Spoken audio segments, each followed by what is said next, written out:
7 pieces of delicious chicken with a bucket of fries. The KFC Wow Bucket for $119.95. Bringing people together. KFC, it's finger licking good. The big question today, how much will my electricity bill increase? Stop worrying. Act now. Replace your bulbs with energy-efficient LED bulbs now available at Trinity Lighting. When you purchase 4 60-watt LED bulbs for $112.50, you get 2 absolutely free. That's right, absolutely free. Or purchase 3 100-watt LED bulbs for the same price and get 1 100-watt LED bulb free. Trinity also has the following options. Purchase 2 4-foot LED tubes or 1 8-foot or 2 LED colored bulbs for the same price, $112.50. At Trinity, we also stock specialty items and a wide range of electrical supplies for all your household, medical, marine, commercial, and much more. Any hard-to-find bulbs or parts, we can source it locally or internationally. Check us out at 123 Western Main Road in St. James or call 628-8373, WhatsApp 461-8620 or email trinityetc@yahoo.com.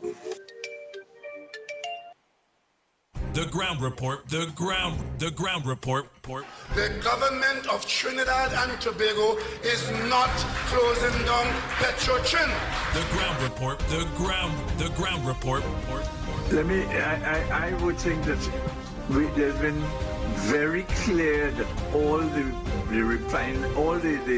employees of Petrotrin will exit the company. All. The ground report with Mikey K, Andy Williams, and Lennox Smith. Disclaimer. More FM Limited, its owners and associates, accepts no responsibility for statements made by the talk show hosts or their guests. More FM Limited does not endorse any of the information provided during this commercially booked segment as the truth. That you have to judge for yourself. We, however, reserve the right to question statements made. But in this time of misinformation, government-controlled media, and corruption, it is sometimes hard to get the truth. But we must try. It is not our intention to discriminate or annoy anyone. We believe it is our constitutional right to free speech, to voice our opinion, and our duty to the population and country to expose the truth. More FM Limited takes no responsibility for the opinions of others. The ground report with Mikey K, Andy Williams, and Lennox Smith. 6 a.m. to 9 a.m. Join Andy Williams, Michael Kerr, and Lennox Smith, the Ground Report team on M1047 as they rip apart the lies, half-truth, and misinformation that the mainstream media never discuss. The Ground Report. Hard-hitting, informative, undiluted, uncompromising, and unfiltered. Monday to Friday on M104.7 FM. Get the raw facts before making any life-changing decisions. Only on The Ground Report.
Samaru with headline news on CNC3.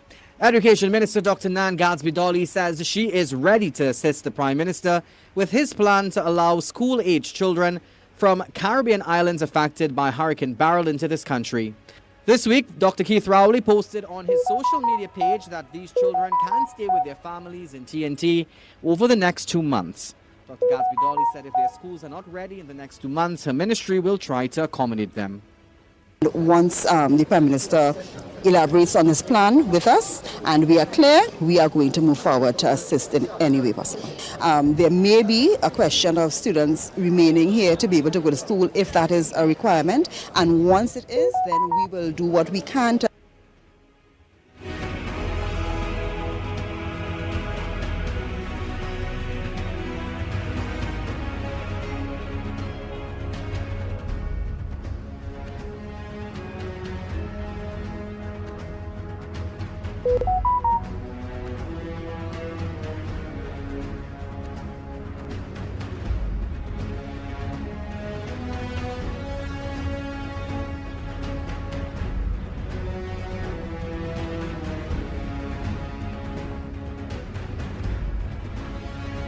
Dr. Nan Gadsby-Dolly says she is ready to assist the Prime Minister with his plan to allow school-aged children from Caribbean islands affected by Hurricane Beryl into this country.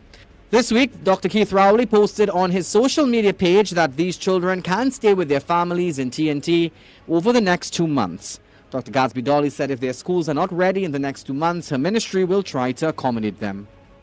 Once the Prime Minister elaborates on his plan with us and we are clear, we are going to move forward to assist in any way possible. There may be a question of students remaining here to be able to go to school if that is a requirement, and once it is, then we will do what we can to assist in just as we are doing with the migrants. Minister Finance Colin Bird says there will be an investigation into the repeated damage and the tardy procurement of port scanners. Responding to questions in the Senate yesterday, Minister Imbert said the pallet scanner at the container examination station at the Port of Spain port was almost 20 years old. It has not worked for the past decade. He revealed that other scanners at the station are repaired frequently as they are somehow mysteriously damaged by errant forklifts. Minister Imbert said he was not competent to answer whether the delay in replacing the scanner and frequent mysterious forklift damage were organized and deliberate. However, he said if the equipment were fully functional, not damaged so often, and there was timely procurement, the Customs and Excise Division would be better equipped to determine and detect contraband. In addition, as previously mentioned, 2 mobile scanners have been procured and will be commissioned at the Port of Spain in the near future to enhance the Customs and Excise Division's capability to scan significantly more containers. The manufacturers indicated that the 2 mobile scanners will be delivered by August 2024 and be operational within 1 month. And police investigators may have a new motive in the murder of Sadhna Gangu, a Mrs. India Worldwide contestant and registered nurse. Police initially suspected that Gangu's death may have been related to her involvement in adult videos. Now investigators believe the motive may be revenge porn. They tell CNC3 News that Gangu allegedly blackmailed clients with explicit videos. Gangu was fatally shot last Wednesday outside the Princestown District Health Facility. The shooter escaped.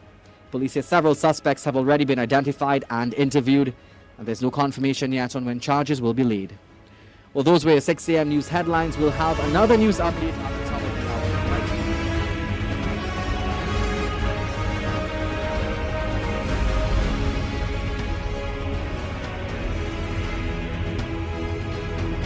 Oh boy, oh boy, oh boy, oh boy, oh boy, oh boy, oh boy, oh boy. And we get mainstream headliners, which were one of the headliners that mainstream is about helping the hurricane affected children, even if data come here while they rebuild their country.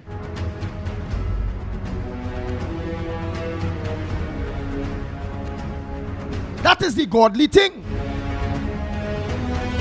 That is the right thing. But to me, earlier in life, we must be honest with Because God will know our thoughts. God will know our thoughts. We have to be honest. So the pit bull going to be honest. I not for that. Dance a yard before you dance aboard. We going through a hurricane, yes, in 9 years. Now we going through Hurricane Rowley.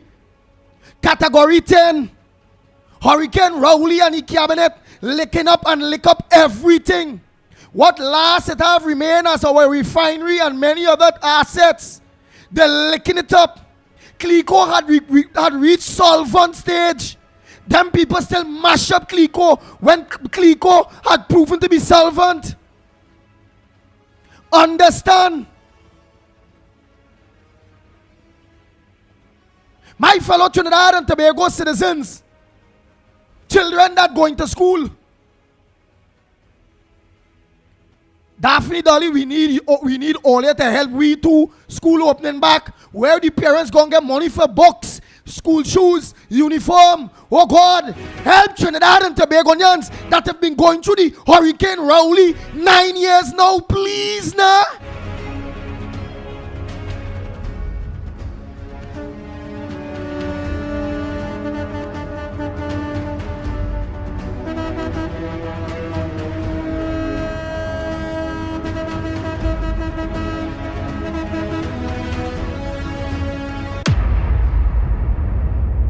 The Ground Report with Mikey K, Andy Williams, and Lennox Smith.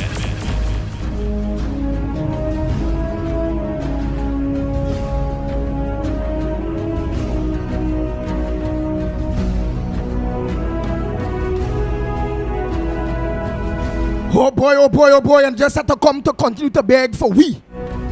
Because we citizens will continue to not want to take care of ourselves. Stand up for ourselves. Understand that the problem that we are in is we.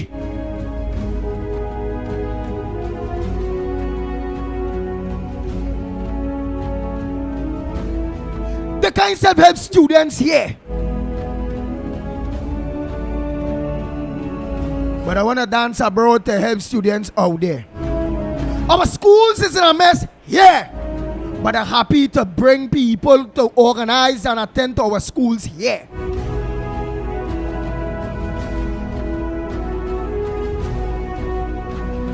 Teachers complain about overcrowding in classes.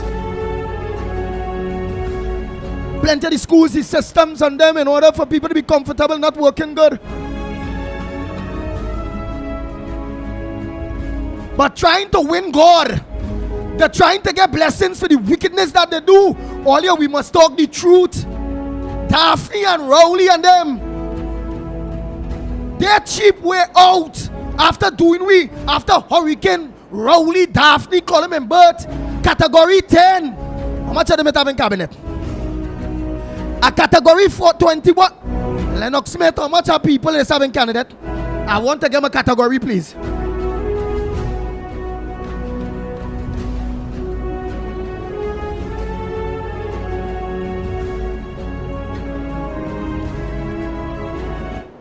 Lennox Smith. All right. Can't call on he. The line open for whoever could tell me how much of them it have in cabinet. The lines are open. My girl numbers 229-0251, 229-0251, or 239-5120. 239-5120. Look at my WhatsApp call 366-3053. 366-3053. I'm waiting, and today in the 7 o'clock hour we have two sets of interviews.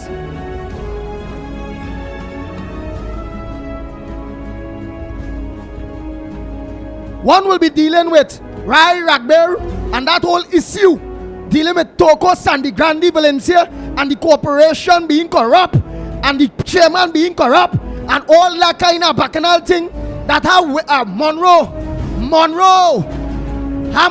have mouth now. When at the end of the day I had to fight that fight, because they're trying to make my work hard for me.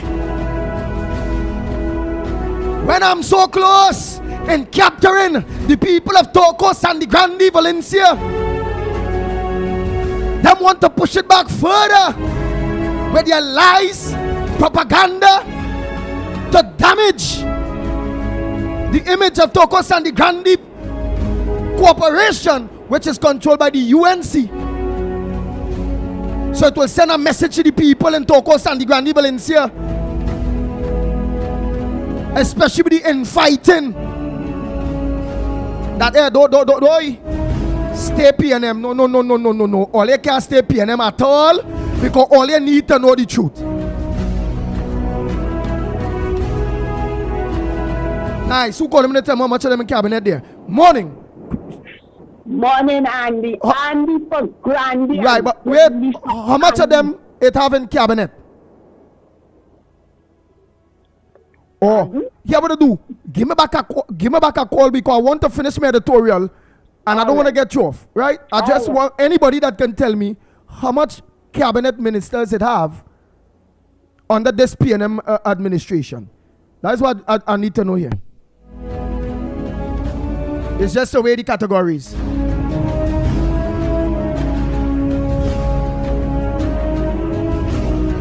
And then after that, we have also, because the lady answer back with our interview with the pan man about the land, the discrepancies, the dishonesties. Oh, they do this, they do that. And then she answer back earlier. Right, 22 of them, Abu Dram John said 22 of them. This category, this hurricane, Rowley and the PNM, category 22, the worst that we have ever seen in our life or feel. After treating we so, then here she's saying, well, we also deal with the migrants. Again, I don't mind. But a part of me saying that, hey, I digging horrors because if I wrong, if I can be taken care of by my mother or my father, by seeing other people being taken care of by my mother and my father, I digging horrors. My blood mother and blood father ain't want to take care of me and I watching. Me do nothing wrong. I'm a very disciplined, obedient child. My mother and my father ignoring me and taking care of other children. How that will feel? How would you feel? Running to organize to spend we money, but to bring anybody within our education system that is already on strain. Always say the country have no money. Teachers, everybody under pressure. But the teachers be getting extra money for all of that.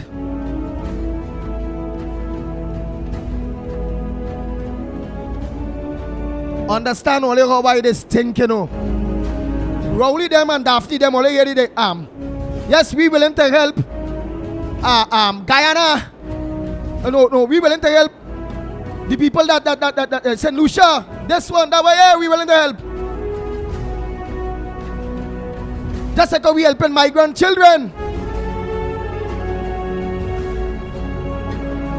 Look at their willingness to help others than to help their very own. I believe strongly in dance at home before you dance abroad. And all of that, what they're doing there, oh, they're so caring. If they were so caring about humanitarian or human being, or if there was humanitarians, we, the people of Trinidad and Tobago, have been going through a humanitarian crisis for the past 9, going on 10 years. By the category 22 PNM Rowley administration. And in no way they have been willing to assist or try to ease our burdens and pains. Whether it's within our schools, within the bad roads, within the poor healthcare system, or the national security system where home invasion is a part. And I saw the murder toll maybe reach nearly 300 now. I know yesterday it was something like 183.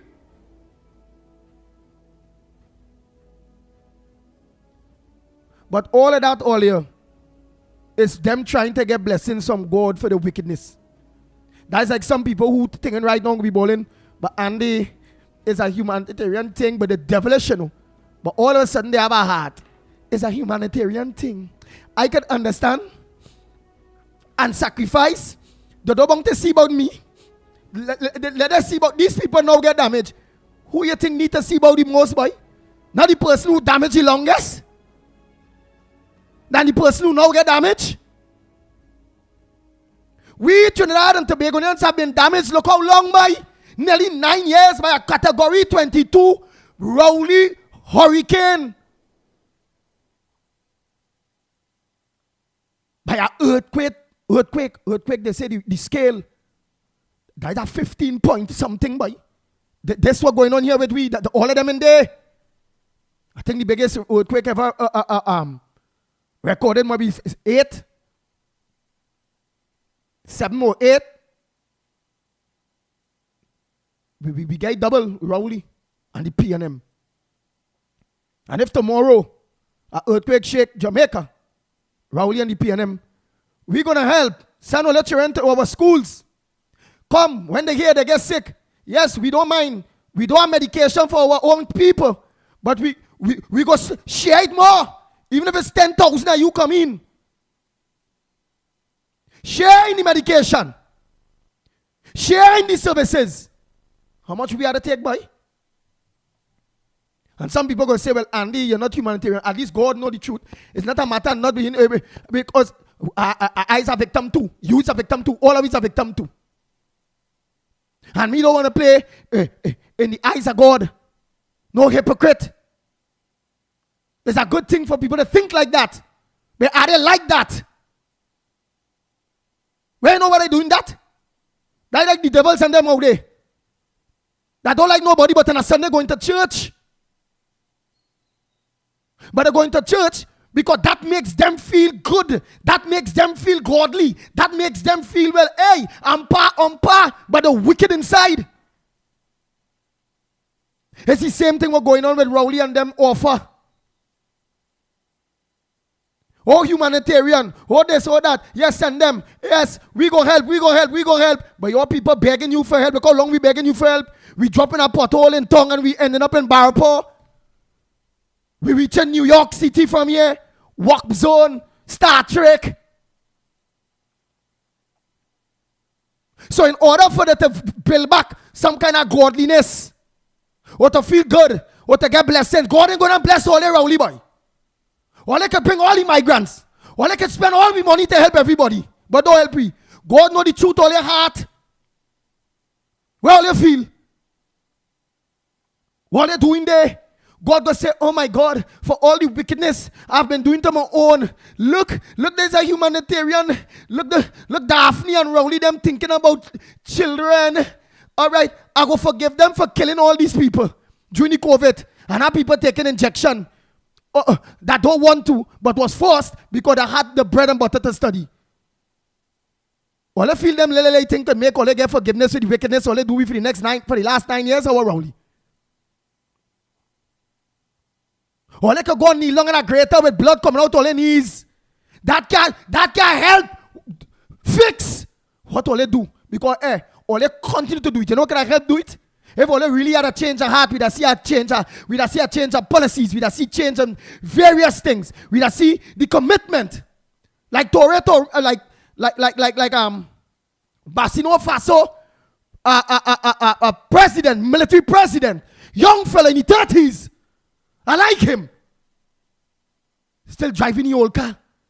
He mean business. That he kind of power, that he kind of will, that he kind of commitment. The people at Trinidad and Tobago got to get from you. You know where Lennox Smith, where the Buffalo Paso president named the young fella. I just want to know that before I continue my editorial. Story. 97. All write it up there on Facebook and YouTube. Real Media TT Facebook, Real Media TT YouTube. Let me hear it. While I continue. Who vexing? Well, he bust no fast so prep man him. Let me see who gonna give me it. Morning. Morning, brother, morning. Yeah, the big Burkina Faso young military president that take over there. What your name?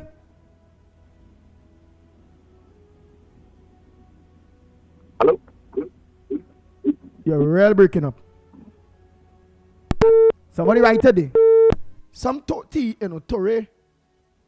Carry Torre, some.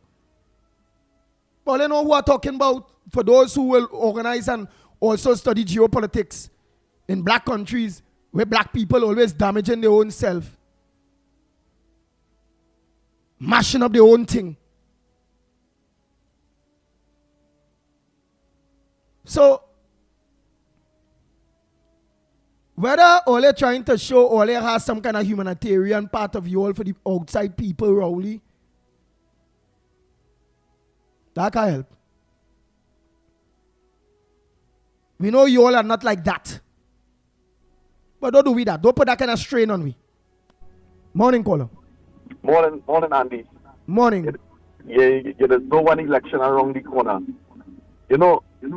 Wait. Call me back in about 5 minutes. 5 minutes. Call me back in about 5. Yeah.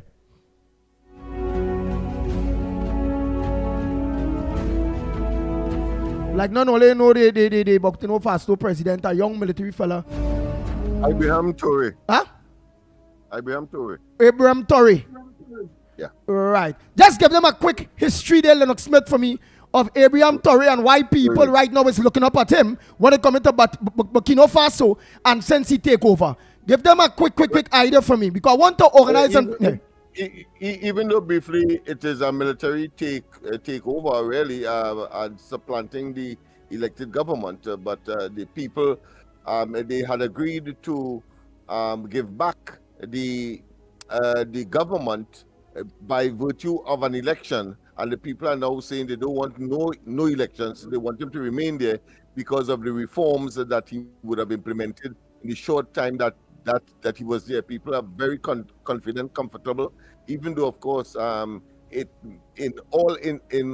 all intents and purposes is an illegal government. But his conduct and his support and his delivery to the people in a short space of time, whether infrastructure, whether it be social interventions, etc., the people are satisfied and therefore are prepared, of course, to have him remain in office without getting the electoral support or mandate that is normal in such a circumstance. That's basically what he is. So he's an icon. He is well loved, and his reform has been to the satisfaction of the people, and that is what you want in any democracy, Dr. Rowley, and they clearly has failed in that regard, having regard to all of the resources that they would have gotten at their disposal, whether it be the Heritage and Civilization Fund, whether it be reserve, whether it be, of course, a very healthy economy as well. They have, of course, reversed all of that, and therefore we are in dire straits as a country, both contemporarily and futuristically. Nice. And at the end of the day, the people which our constitution guides what is the people, our country is the people. And the people, although it was an illegal coup, he get the opportunity and rise to the occasion where the people saying we don't want no elections. We want you to remain right now and continue doing the reforms and putting things in place that you are doing. The people, if the people of Burkina Faso didn't wanted that, and if the other military leaders within there that have ranks and have people over them too, didn't realize that this man have 100 support by the people that are done assassinate he already. Just the same way he overthrow somebody that come and overthrow he and this and that. Because, and that is going to do the support of the people. But you see, when you are the support of the people, things like that can't go on so, boy. everybody realize that, and that build a national pride and a national joy. That everybody, whether it be the judiciary, whether it be the police or the military, everybody rally around the young gentleman. Toure, everybody rally around Toure. So I just give an example. So Dr. Rowley, Daphne, all here, that going to bring children here from affected countries to put on we burden system already. Doing that not because it's humanitarian, but doing that because they're looking for God blessing. Trick. Wicked to we. But hey, God bless me for killing plenty of them in the COVID, you know. Look, guys are humanitarian now. Tricks. Guys are people going to church on a Sunday. But wicked. Lennox, you understand what I'm saying? How tricky some people is? And it's look for small points. It's pellucid. Even a blind man will see what you're saying. I wouldn't go as far as to say a deaf person, because clearly that will be impossible. But you know. But what about the people? Beyond that. Right, but let me hear what is your thoughts on this. What about the people who saying this morning now? But here the pitbull now. That man survived. That man, they say he believe in Almighty God. But look what Raouli say, and of them say, look, we're gonna bring from the damaged hurricane island of St. Vincent and various, that whoever think for this come to school in Trinidad, right, and go on with thing. Why Andy like that? God and go like, he wicked, he this. Am I a wicked person like thinking like that when I say, hey, you had a dance yard before we dance abroad? Am I wicked when I'm saying, well, we dealing with a category 22, Rowley and the PNM, 9 years, going on 10 years now, and we need to be taken care of first. Am I a wicked person to be thinking like that, saying that system can provide for us? They're going to bring people in the system that they can provide for us? Am I a wicked person to be thinking like that, Lennox Smith? Should God punish me for being straightforward and honest? Of course not. I mean, it is called jingoism, meaning that you are ultra nationalists, and therefore you are concerned about the destruction, the pain, the ache, and the agony, and that which the government is preparing to send abroad to assist others in spite of their circumstance is required here in Trinidad, and therefore to be that nationalistic. I remember Dr. Rowley was of the same position when Kamala Prasad Bissessa said, and it was alleged that she told the Jamaicans that Trinidad and Tobago is not an ATM machine, and he had to go, of course, to Jamaica in order to solve it. So he was of a different brew then, and you know, but of course she was in fact saying the same thing here. That is to say, we have some serious problems in the country, and we need, of course, to solve our own problems before we can, of course, help. Empty bag can't stand up, and if it is that if you need food, and food is the sustenance to help you to work and to give you the nourishment and the nutrition to provide the kind of activity to improve the economy, to improve your circumstance. How could you give away that which you are in need of? It means, therefore, you really are no help to the person who you are projecting assistance to when you yourself can't stand up. That is the concept I am taking away from your argument of an ultra nationalistic nature. Jingoism. Yeah. Nice. Jingoism. Nice. So let me just run that again. So for who know Locon will understand what it is I'm talking about when we come to that basis. Yeah. A very good morning. I'm Akash Samaru with headline news on CNC3. Education Minister Dr. Nan Gadsby Dolly says... Where she say talk? No. What we just...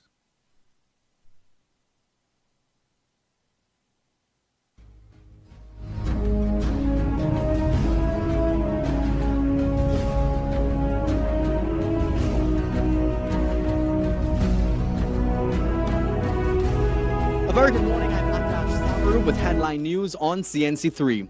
Education Minister Dr. Nan Gadsby-Dolly says she is ready to assist the Prime Minister with his plan to allow school-age children from Caribbean islands affected by Hurricane Beryl into this country.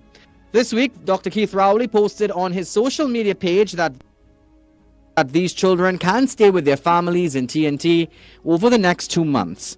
Dr. Gadsby-Dolly said if their schools are not ready in the next 2 months, her ministry will try to accommodate them. Once the Prime Minister elaborates on his plan with us and we are clear, we are going to move forward to assist in any way possible. There may be a question of students. Hello? Don't say you may be Daphne Dolly. Maybe what? You don't admit that all you as the education minister don't even say no the Prime Minister plans. And you said once the Prime Minister makes his plans clear with you, but yet still you admit that the Prime Minister plans haven't been made clear with you, the Education Minister, but yet still you want to talk based on affected hurricane kids coming Trinidad on our system where we have been affected, where we system kinds of provide for we right now neither. It's not remaining here to be able to go to school if that is a requirement, and once the Minister elaborates on his plan with us and we are clear. 2 months. Listen to she. Gadsby-Dolly said if their schools are not ready in the next 2 months, her ministry will try to accommodate them. Once the Prime Minister elaborates on his plan with us and we are clear, we are going to move forward to assist in any way possible. There may be a question of students remaining here to be able to go to school if that is a requirement, and once it is, then we will do what we can to assist in just as we are doing with the migrants. Minister of Finance Colin Imbert says there will be an investigation into the repeated damage and the tardy procurement of. Here the next madness now. Nearly 10 years. Heinz. We had Heinz. And we had somebody else before Heinz. Small pin. Colin Imbert, scanners and the scanners ain't working for a decade. The scanners in order, all that the scanners to deal with seeing what illegal guns or things coming in on containers and things on the ports and to protect our ports and all those various things. Yeah, them scanners. Here what Colin Imbert had to say about the scanners too. So let me take a twofold. That was telling all of them people and them tricky. Them people and them only knowing now elections. Scanners. Responding to questions in the Senate yesterday, Minister Imbert said the pallet scanner at the container examination station at the Port of Spain port was almost 20 years old. It has not worked for the past decade. He revealed that other scanners at the station are repaired frequently as they are somehow mysteriously damaged by errant forklifts. Minister Imbert said he was not competent to answer whether the delay in replacing the scanner and frequent mysterious forklift damage were organized and deliberate. However, he said if the equipment were fully functional, not damaged so often, and there was timely procurement, the Customs and Excise Division would be better equipped to determine and detect contraband. In addition, as previously mentioned, 2 mobile scanners have been procured and will be commissioned at the Port of Spain in the near future to enhance the Customs and Excise Division's capability to scan significantly more containers. The manufacturers indicated that the 2 mobile scanners will be delivered by August 2024 and be operational within 1 month. And police investigators may have a new motive in the murder of Sadhna Gangu, a Mrs. India Worldwide contestant. That murder, I want to go so far. All right, he get procure 2 scanners. And it will be operational within the next few months. It will take a month for it to be back up. But all I hear what was the problem with what it have that working. He don't know how mysterious forklifts just bouncing and mashing up. What have he put in place to make sure that nothing interfere with the scanners anymore? It's so hard to make sure when a scanner is up and working that things is put in place to make sure nobody could victimize it or deliberately damage it in order because they're working with the underworld to get guns and drugs to come in the country through containers? That's so hard to do, boy. All you get. What can tell, boy? I can get any C student that pass the exams for the school of their choice. That work? To just come up with a plan to make sure when we fix scanners or we buy scanners, that the scanners keep up and running, that no forklift ain't going to run into it. Get them that work. And I assure you, them late going to do a better work than them big hardback man and them. That the excuses why we borders or we ports open for anything to come in, it become mysteriously. He don't know how them forklift machine up that thing. And mystery, he know that 20 years. Andy, yeah. You're right. I mean, the excuse. You understand what I'm saying? Go ahead, Lennox. The excuse is puerile, asinine, and infantile, and you're right. I would say even some youth before certain exam, DC exam, could really put this thing right, because he talked about the obsolete nature of the scanners in the first place, and they were not replaced. And in attempting, of course, now to give justification and to deflect attention away from their incompetence and impotence and lack of concern, he then talks about, of course, errant forklift. In other words, the drivers of forklift damaging these things, and therefore suggesting that there is something of sabotage for, of course, the purposes that would have given rise to the question that was asked of him to respond to in the parliament, and that is why it is that items that are illegal are coming into the country through our ports. I mean, it is simply ridiculous, ludicrous, and clearly is imbued with, if not lunacy, but with infantile disposition that clearly doesn't augur well for a minister of finance and a acting prime minister from time to time. Nice. And William Malone, William MC, take your time this morning. When the pit bull scratchy, shaky, so it's only clear. Anybody who does listen will know that I may want to bite you if you're out of timing. Lennox Smith and myself, we not talking S. Okay? So take your time, listen. Be respectable. And enjoy the #1 program in the morning that only brings the truth, the whole truth, and nothing but the truth to the people of Trinidad and Tobago. The presenter may have his views, and nobody will take that away from him. This is a democracy, and we will be the first to defend to the hilt his right to speak. But of course, we have a duty and responsibility as well to state our position, and the greater good is what we are looking at for Trinidad and Tobago, which of course is the responsibility of a government for whom that responsibility was nestled in what is called the social contract, which of course came out as a consequence of being voted into office. And I want to say that of course it's not the first time Dr. Ali has offered that overture, and it did not work when Dominica had their tragic circumstance as well.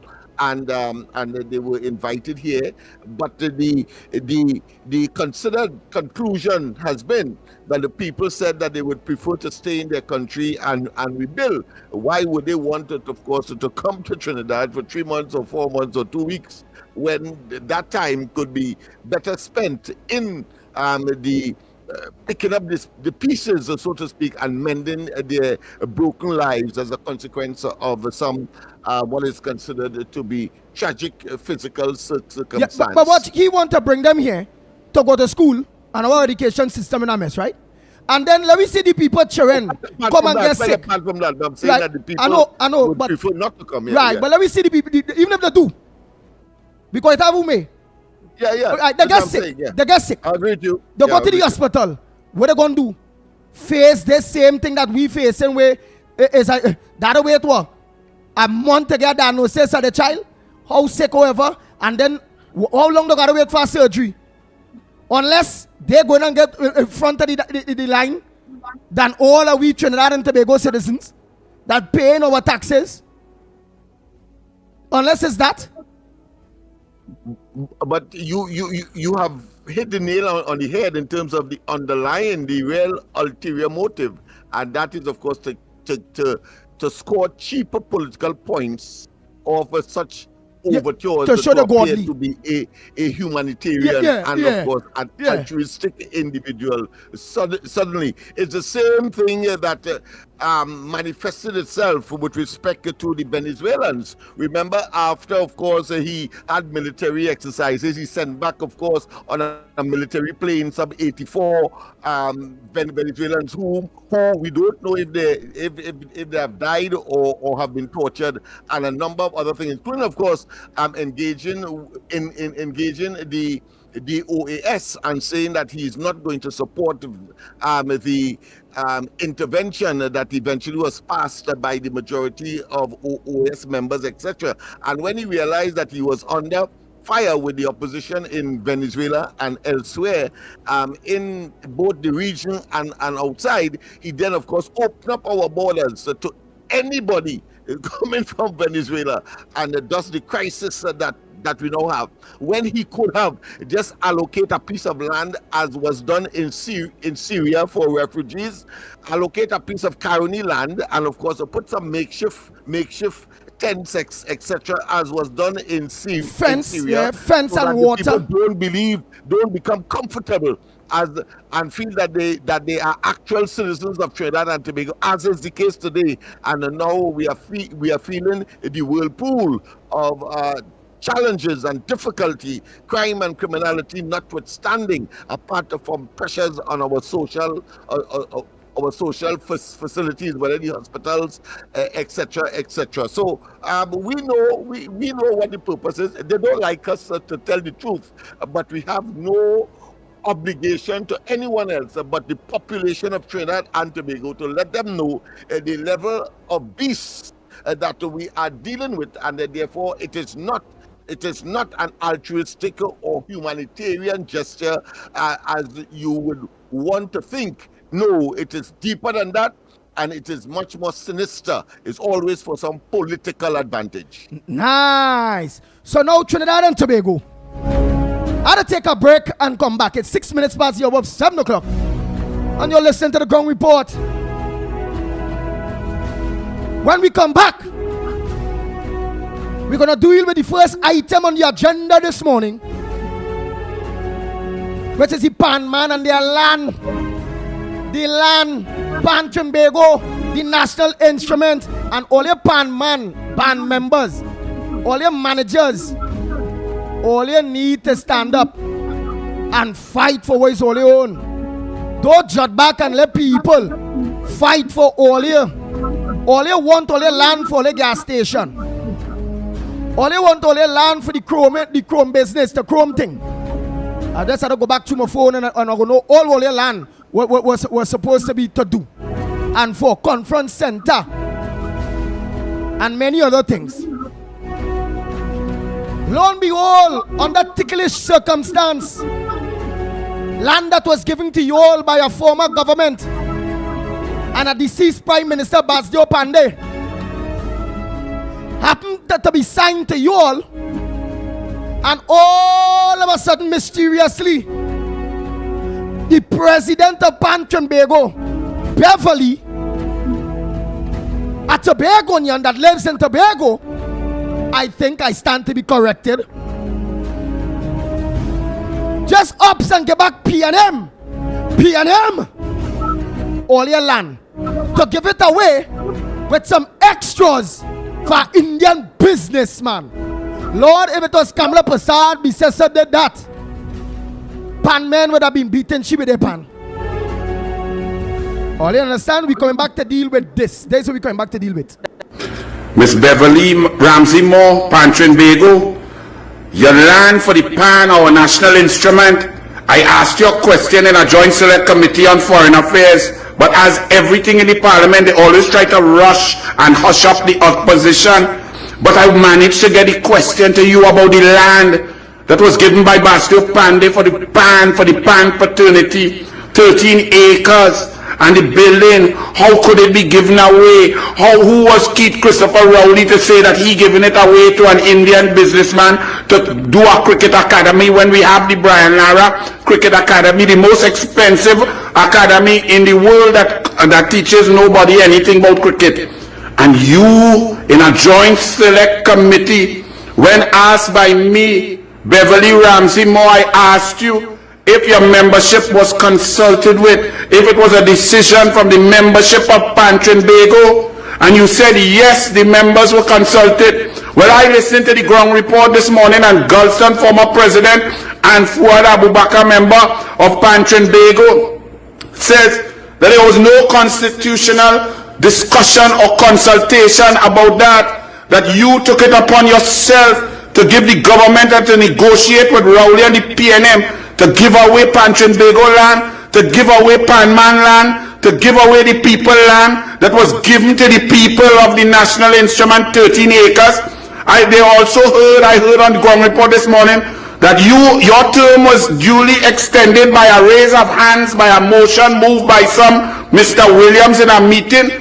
Beverly Ramsey Moore, you have things to explain. You giving away people land? Where you come from? And to the members of the PAN fraternity, all you stop this man, stand up and unite. We have dictators all around to give away lucrative land. What you should be fighting for is for the government to finish the building, to create spaces for entrepreneurial brilliance, creativity, to give the PAN fraternity options to do business and mall and factory and produce PAN and develop that land so we, the people, can enjoy, respect and love our national instrument. Beverly Ramsey Moore, did you lie to me in the Joint Select Committee? All you watch this. Don't say the Douglas lie, you know. Bless. Watch it. Can I just finally ask you, you said PAN is Trinidad and Tobago, it's all about. What is the status, because I don't believe everything I read in the papers, you know that, right? What is the status of the national headquarters for PAN up there, the land in Orange Grove?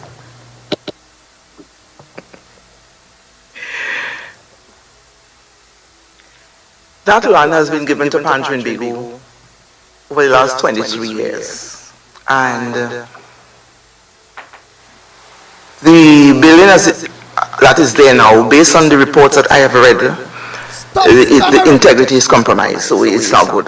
Obviously, if you go in there to do anything, but within recent time, the integrity of the building, this is what this Beverly is saying, is compromised. You are in the Senate and a joint select committee meeting, Miss Pantrin Bego President Beverly. Where is the paperwork showing Senator Arnold Roberts? What you saying there is factual. Where it is? Who professional? Engineer give you that? Call him in bird. That the only dumb engineer I know.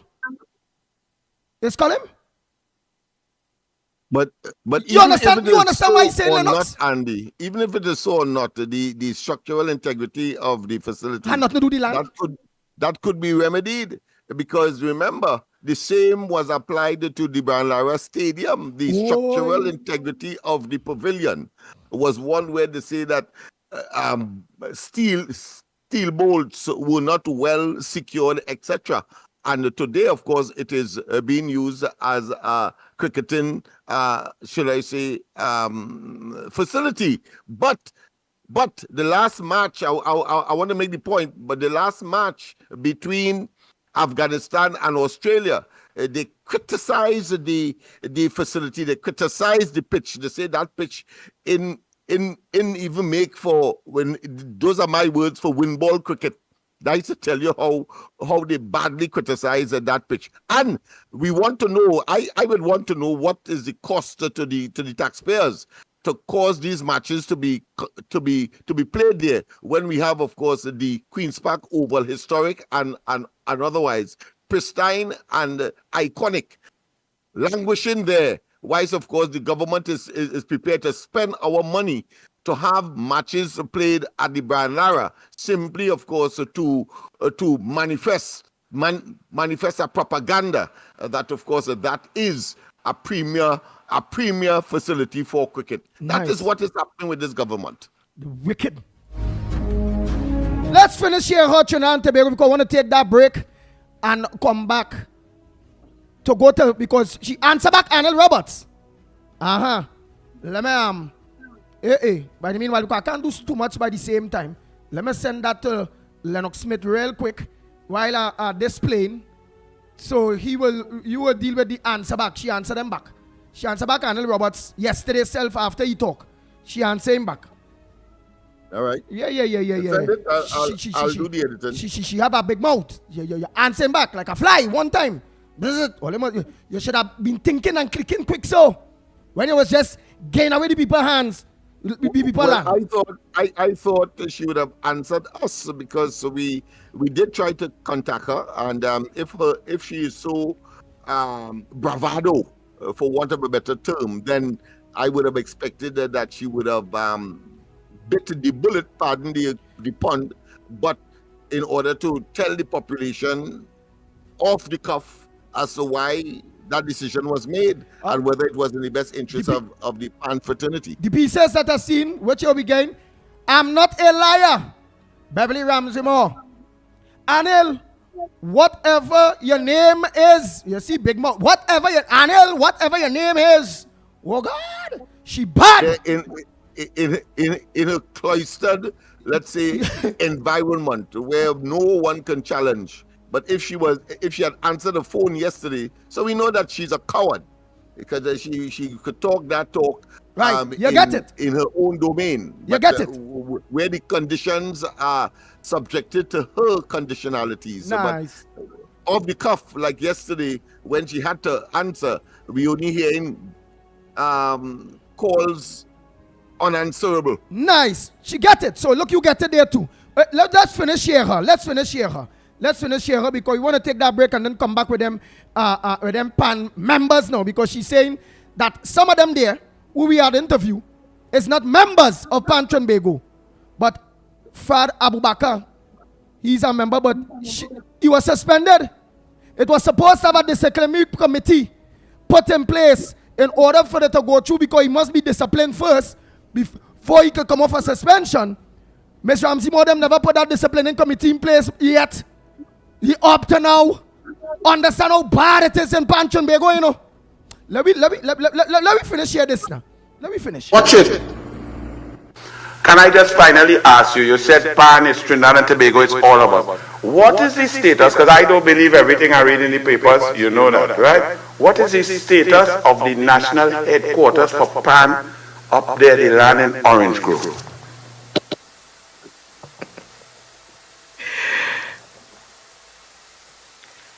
That land has been given to Pan Trinbago over the last 23 years. And the building that is there now, based on... Oh God, the man never asked here, how long have Pan Trinbago have land there? You see how eyes are bright, fella? He didn't ask you that. He asked you what is his status. Because we hearing about sell this, that. You're twinkling with your hands like Rowley. You're studying. You're cold sweating. You're here on your head there. Man, I tell you, you're looking like you're a very nice woman with glasses and thing, right? Just answer the question, but you're still in answer. The reports that I have read, the integrity is compromised, so it's not good. Obviously, if you go in there to do anything, but within recent times, we have been having some discussions as to how we can move forward. Those discussions are taking place at this time to ensure that we have a brand new headquarters over the next 2-3 years. And Pantry and Bego really looks forward to that headquarters being completed. Has the land and the headquarters been earmarked or given to anyone else for any other activity, whether cricket academy or any other usage? I can tell you that the power and the decision making is in the hands of our members, and over the last few months our members would have agreed at one of our meetings to look at make alternative arrangements, and in the negotiations we expect to have a brand new headquarters. In addition, we will continue to negotiate for additional land space to ensure that the various elements of the industry continues. When you say members, how many members? Member Roberts. Yes, no. We have other. We must have a quorum. For decisions to be made, there must be a quorum. Hold on. The Ground Report with Mikey K, Andy Williams, and Lennox Smith. If you send me a voice or a written... The Ground Report. The government of Trinidad and Tobago is not closing down Petrochin. The Ground Report. The Ground Report. I would think that there's been very clear that all the employees of Petrochin will exit the company. All. The Ground Report with Mikey K, Andy Williams, and Lennox Smith. Looking for top quality and affordable hardware supplies? Then look no further than Midland Hardware, number 97 Eastern Main Road, Arouca. We stock a wide range of tools, water tanks, blocks, lumber, steel, and everything you need for your home and business project. Check out our new display of steel windows and assorted designs of metal curtain rods. Midland also stockpiles sand, gravel, topsoil, and more. We have a variety of kitchen faucets, face basins, and toilet sets, bathroom mat sets, all garden tools, hand tools, generators, power washers, and water pumps. Customers can make payments via link, credit card, online payment, and cash on delivery. WhatsApp 327-7761 for free quotations, or give us a call at 646-2144. Open every day, Sunday to Sunday from 8 a.m. From foundation to finish, it's all at Midland. A lucky homeowner will win a brand new car. Yes! A brand new Mitsubishi Expander Cross. Yes, park in your 4-vehicle parking space. Limited availability. Get in a gear with DG Homes' newest gated community, Daniel Estate. The oasis of Cunupia will satisfy your needs for a new lifestyle. Beautifully designed, 3 bedrooms, 2 baths, modern interior, sophisticated finishings, with superbly manicured landscaped green spaces, front and backyard included, starting at $1.65 million. Call now and book a viewing. 691-5659. Beautiful home, beautiful car, beautiful life. Home is DG Homes, Daniel Estate, Cunupia. Hey, you! Yes, you! Need quality printing at affordable prices? Then look no further. At Graphic Source, we've got you covered. Take your project to the next level for all your designs and printing needs. From t-shirt printing to labels, signs, and banners. Look no further. Business stamps, flyers, tickets, and invites, just to name a few. With 2 convenient locations. Eastern Main Road, St. Augustine, opposite Massey's Doors. And Arima Shopping Center, Broadway Street, Arima. Contact us today. 342-2664, 270-0428, or 360-8917. Graphic Source, your #1 source. You name it, we design it and print it. Chinese and Ari Restaurant. Open for breakfast and lunch. 7 days a week. 6 a.m. to 10 p.m. 67 Western Main Road, St. James, opposite Standard. Serving local breakfast items like sada, pies, fry and roasted baked with all your favorite fillings and assorted lunches. Available from 10 a.m. to 3 p.m. Get pilau as low as $25 or get combination lunches from $25 to $40. Crab and dumpling on Fridays 12 noon to 3 p.m. Soup Saturdays from 11 a.m. to 3 p.m. A la carte with burgers, fries, nuggets, gyros, loaded hot dogs. Just about anything you could think about from 6 p.m. Sunday to Sunday. For more information, call 382-9347 to place your order. Chinese and Ari Restaurant. Open 7 days a week at St. James. Put food on your table. ADC is affordable. Shop at ADC Supermarket, Cleaver Road. A very comfortable and clean environment. These prices are unbelievable. Come see for yourself. We have the best alcohol prices. Don't miss out. Get those specials on liquor. Put food on your table with ADC Supermarket, conveniently located at number 4 Cleaver Road in Arima. Every Friday and Saturday is real vibes and live entertainment from your very own DJ Christian on Friday and Saturday. Everyone is talking about ADC Supermarket. Shop in comfort and in a clean environment with the best prices for all your grocery needs. Secure parking. Remember, free delivery. Put food on your table. ADC is affordable. ADC Supermarket, number 4 Cleaver Road in Arima. The big question today, how much will my electricity bill increase? Stop worrying. Act now. Replace your bulbs with energy-efficient LED bulbs now available at Trinity Lighting. When you purchase 4 60-watt LED bulbs for $112.50, you get 2 absolutely free. That's right, absolutely free. Or purchase 3 100-watt LED bulbs for the same price and get 1 100-watt LED bulb free. Trinity also has the following options. Purchase 2 4-foot LED tube or 1 8-foot or 2 LED colored bulbs for the same price, $112.50. At Trinity, we also stock specialty items and a wide range of electrical supplies for all your household, medical, marine, commercial, and much more. Any hard-to-find bulbs or parts, we can source it locally or internationally. Check us out at 123 Western Main Road in St. James or call 628-8373, WhatsApp 461-8620 or email trinityetc@yahoo.com.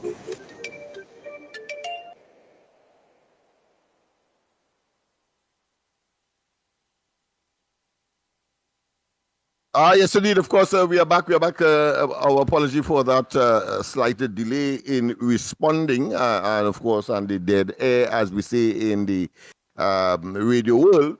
But nonetheless, we are here. Time check is just about 25 minutes past the hour of 7 o'clock. Andy will join us momentarily because we have, of course, some interviews to take place responding to or as a consequence of this developing story. Of course, I was sent by Andy, of course, a Facebook response from Beverly Ramsey Moore. That is what the profiler said. I took a look at the picture on the profile and it looks like her. So I don't want it to be said that we are promoting fake news when in fact, of course, we the opportunity may present itself for the person to say it was not me. My account might have been hacked, etc., etc. So I took a look at the profile, and it looks like her, the person who we know to be, of course, Beverly Ramsey Moore. And of course, on it marks there at the top of the text of that Facebook text or Facebook post, as it is called in the social world, in the social delivery world, in the social information dissemination world, Beverly Ramsey Moore. And it says as follows, Anil, I'm quoting here, Anil, whatever your name is, I didn't send and call you, so don't run up my lane. And then it continues, if you wanted to know the truth, then join a steel band and ask them to name you as a delegate so you can attend meetings and get the correct information. And there's another paragraph, the people who feeding you are not representatives of bands, so stop your stop your BS. So I started it, of course, and I didn't want to complete it for that purposes. But of course, that last word was stop your BS. And of course it continues, Trumecon. Yeah, Trumecon. Me not call no foul. So you can't run, so you can run in and play stupid. Full stop. And of course, unquote.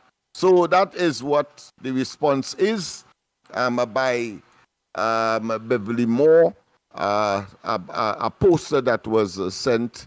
I don't have the date. Yes, the 18th. No, I don't think that. I don't that would have been correct. But anyhow, that's the poster that we have. Of course, one thing that captured my attention immediately with that particular post, I am assuming that it was in fact Beverly Ramsey Moore that would have issued or have put up that on Facebook. And the first thing, of course, is the dichotomy, the difference between being, of course, in a joint select committee and having to answer, and of course, and she was so dignified and so responsive in terms of what her position and what she understood to be as head of Pantrenbego, the position with respect to the property, the building, etc. And of course, the dichotomy is nestled in this particular response that seemed to be extremely, what I consider to be a tinge of arrogance, a tinge of contempt, and a tinge of course, total and absolute disrespect. And of course, she, to my mind, saying that you should join a band. Well, it is the national instrument, and all of Trinidad and Tobago are not members of steel bands, but one can assume that all of Trinidad and Tobago respects and, of course, appreciates the pan, and therefore, because it is a national instrument, I understand, I think yesterday or today, the final aspect of making it a national instrument by law, by virtue of the parliament, will be concluded. And therefore, it's the national instrument, and all of us have a responsibility and a stake in the national instrument. And that those who have direct responsibility for its development and management and curating, must also, in my view, answer to the rest of us as well. And therefore, to ask the question or to suggest that one should be a member of a band before you can speak to matters of the national instrument and those who are responsible for either playing or creating the beautiful music that the pan is known for, I think it is rather not just ridiculous, but certainly contemptuous. And as a senator in the arrangements in the parliament, as far as joint select committee is concerned, I think it also speaks volumes as to the true position of this particular leader of Pantrenbego at this point in time. I want to say, however, that that being as it may, she has responded, and that is the response. Let me just read it once again for you. Anil, whatever, I'm quoting here, Anil, whatever your name is, I did not send and call you, so don't run up my lane. And then the other paragraph states, if you wanted to know the truth, then join a steel band and ask them to name you as a delegate so you can attend meetings and get the correct information. And it continues, the people who feeding you are not representatives of bands, so stop your your BS. And then it continues, it's not palatable for our purposes, so therefore I will not repeat the entire word, just to say that that word begins with the prefix bull, and of course I prefer to say BS at this point in time. And then of course it continues, Atro Mekon may not call no foul, so you can run in and play stupid. So that is the response, unquote. That is the response. As I said, while of course we cannot 100% say it is Beverly Ramsey Moore, I think we have done sufficient due diligence, and because we are members of the media, we have a level of rationality and responsibility. And of course, we have seen the picture that looks like her on that particular, accompanying that particular post, and her name is there as well, Beverly Ramsey Moore. And therefore, from that perspective, we believe that it is actually her who, of course, wrote that response to Annie Roberts. So whosoever, according to her, he is. But of course, not recognizing that she had the experience of him being part of a joint select committee in the parliament, to which she had an obligation to respond in dignity, respect, having regard to the fact that it was about the questions that would have been asked of her relates to our national instrument, the steel pan, and the resources that was handed to them by taxpayers through the presence of the then Prime Minister, Basdio Pandey, and what has transpired since. Of course, you have been part and parcel of the revelations of past Pan Trinbago executive members, and we are going to continue that interview today, having regard to what we have unearthed as far as it pertains to the response or a response by Beverly Ramsey Moore. Note, we did our due diligence and we did do what is required of us. I think Reynolds law rule will tell us that we must give both sides or all sides of the story an opportunity, all the players, to of course give their position on various matters. And we did find her number and call her yesterday, and you would have. No, but let's try it again, Lennox Smith. Let's try again. Let me try to make sure we call her. Or not, she would respond. So we don't want it to be said that we have, of course, defamed in any way or have taken a position that would go contrary to our role and responsibility as the fourth estate in Trinidad and Tobago. That is to say, our job is to monitor all and sundry, the executive, the parliament, as well as the judiciary and other developments in the society, this one notwithstanding. Yes. Go ahead, Andy. Nice. So let's make a call to the president of Pan Trinbago. Nice. Let's make a call. And don't forget, after we dealing with the issue after this, with the Pan men, we'll be dealing with the issue of Toko Sandy Grande Regional Corporation and what is going on right now and what Rai Rackbill is mentioning, when at the end of the day, in my investigations and in going through all of this, I'm saying that is not right, that what it is Rai Rackbill is doing. It is not right. That is not right. And of course, Mr. Bagbe, parliamentary representative for Manzanilla, also has the opportunity to call us and clear the air if it is that what is being said is, according to him, according to his knowledge, is not so.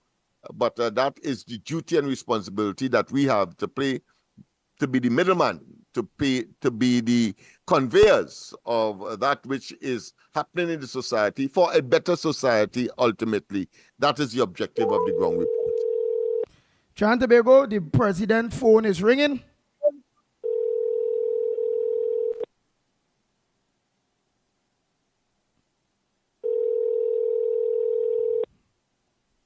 So Miss Beverly's phone is ringing. Still ringing.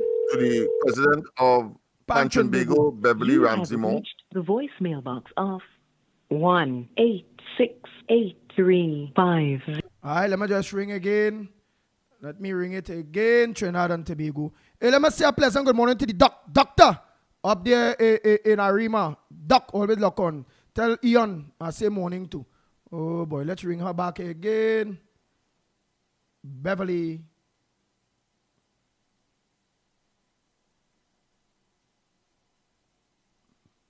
Right, so we are ringing her back. Again.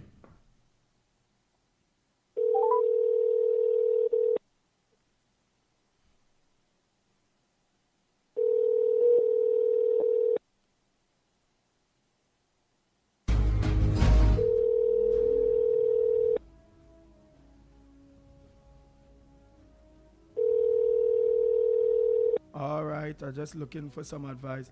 The mailbox of 1-86835000215 is full. Thank you. Well, I'm sure wait, that... Wait, I need to leave a message. Wait. She would... Let me leave a message. Let me leave a message first. Yeah. Oh, yeah, go ahead. We need to leave a message. Oh, boy.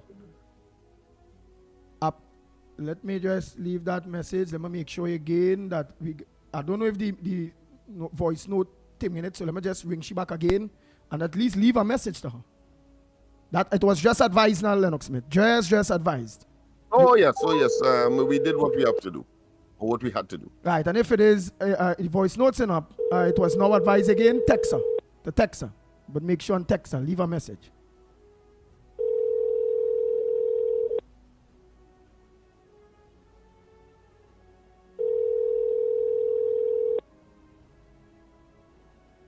The mailbox of 1-86835000215 is full. Thank you. Nice. So I'm going to leave a message via the media, and then I will also text Miss Ramsey Moore of what's going on. All right. So Miss Ramsey Moore, or anybody that knows Miss Ramsey Moore, President Beverly Ramsey Moore, President of the Trinidad and Tobago, the ground report program are looking for you to just answer some questions based on allegations that come before us. Right? It's only fair. What rule again, Lennox Smith? What rule? The Reynolds rule? Yeah, the Reynolds rules, yes. That says that the parties to a particular issue that may be disquieting and may potentially have connotations for defamation, that the journalists have a duty and responsibility to get in contact with all the players so that they have an opportunity to respond appropriately. It mustn't be said that they didn't get a chance to respond and therefore we were acting on information that came from one source when in fact there were two sides, if you want to call that, two players in the scenario in this particular case. Nice. So I'll also text that message to her. I'll also do that. Right. So first and foremost, let me just get the first member. Let me just get the first member by the meanwhile. All right. And Trinidad and Tobago, you the loyal listeners of 104.7 More FM, you the loyal patriots of the ground report, something came up very serious upon us based on the past and in the very near future. In order to save your program, And in order to be a part of and to help, because your program could end up no more. Because something very serious came up. I'll always be honest to you. It's just hurtful that what come up a year before the elections. Which means, in going into elections, you all may not have your voice. In the near future, I'm going to talk to you. I'm going to ask you for your help. In order for, at this point in time, for we to hold our program, keep our voice, and be an instrumental part of getting rid of this taxing, lying, thieving government, wicked government, piping politically, spranging government. It is very serious. You all are on the urge of losing your program, favorite program, the Ground Report. For now, that's the most I can tell you all. It hurts. But I also understand the situation that we are in based on fighting for you. Remember, I always tell you that in order to mash up or get rid of the chickens, they will go at the cob. They will go at the cob.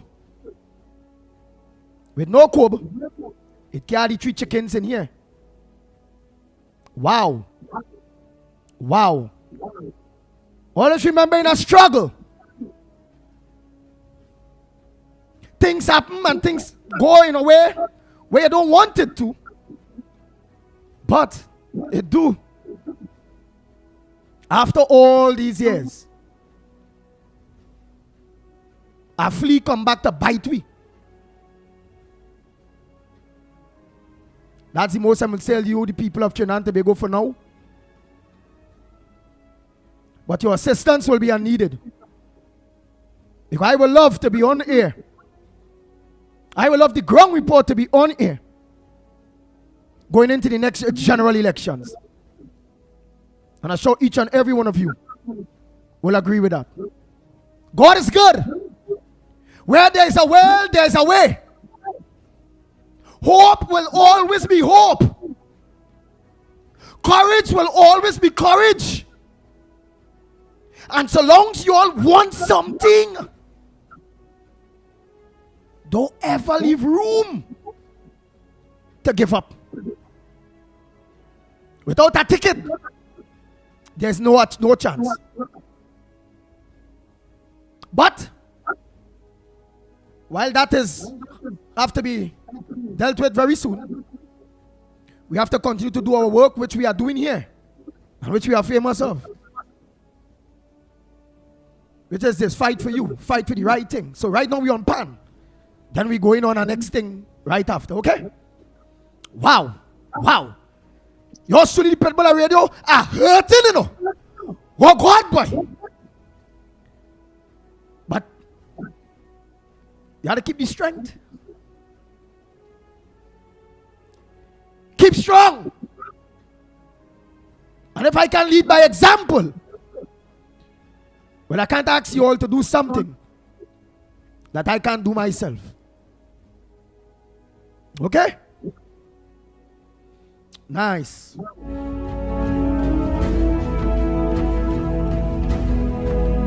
The Ground Report with Mikey K, Andy Williams, and Lennox Smith. More FM 104.7.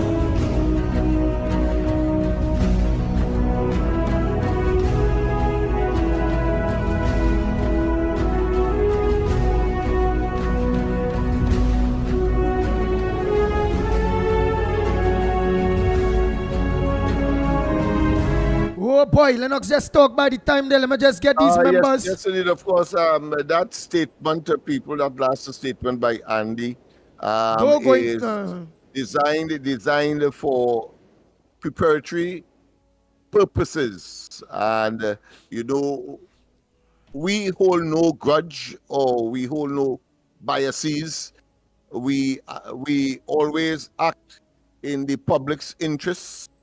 We always try to deliver a material that is of concern to the population. And as you noticed this morning, at times it may rub on the wrong side of certain elements in the society who believe that they ought not to be so exposed or called upon to account, because this is a democratic society where a fundamental principle is the freedom of not only the press, but we must be able to disseminate information in such a way so at the end of the day, not only corruption, nepotism, cronyism, poor government mismanagement, and all of the iniquities and hindrances that will pause or debilitates progress and development and equitable distribution of the country's resources. We therefore will always rub not too nicely on elements that would want to be engaged in activities to the contrary, not want to account, not wanting to be equitable in the responsibility that they were given, particularly in the context of the public's good and public responsibility and responsibilities. So it is against that background. I don't want anyone to believe that whatever emerges, whether positive or negative, particularly in the negative arena, that we are nevertheless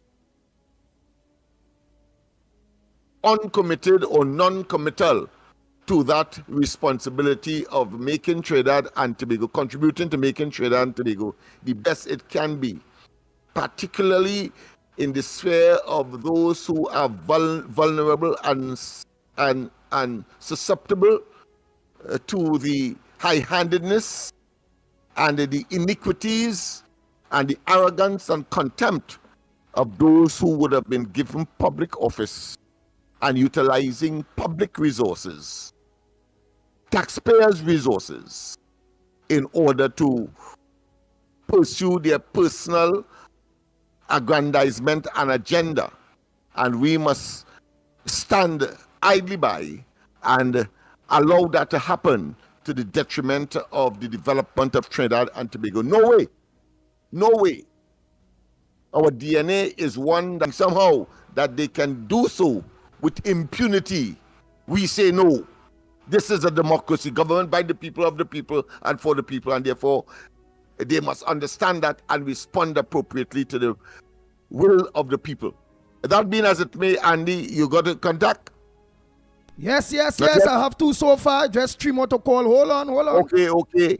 Yes, so it is in that context, people, we want you to always take what we are doing and what we are saying and not allow yourselves to be driven by emotions or by non-realistic explanations of facts and resources, and allow those who, in an attempt to stay in office, to do us harm, to engage in ocious, or should I say irrelevance, total miscreants, persons who clearly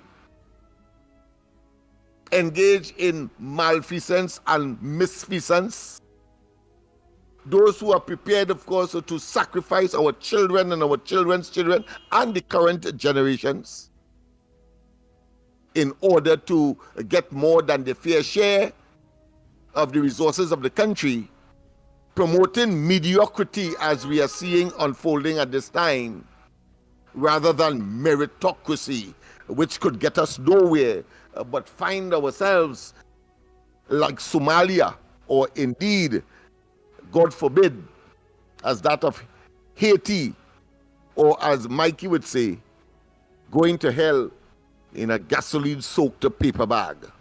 This is what our duty has always been, to prevent that from happening. And it will rub on the wrong side of those who would want to do us harm, and of course engage in activities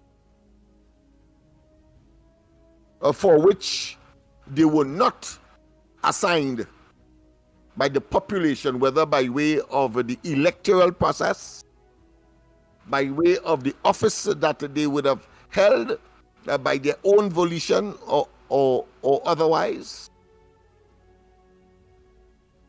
And therefore a more equitable society, one that is devoid of the biases such as the so-called racial card or overtones or race baiting, or on the basis of gender discrimination, or on the basis of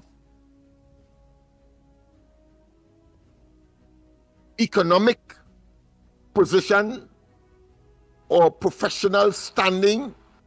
All of these are issues that every single democracy will have to engage as they interact with each other, whether it's the garbage cleaner, whether it's the mason, the mechanic, yes, hello? The doctor, or the politician. Yeah, go ahead.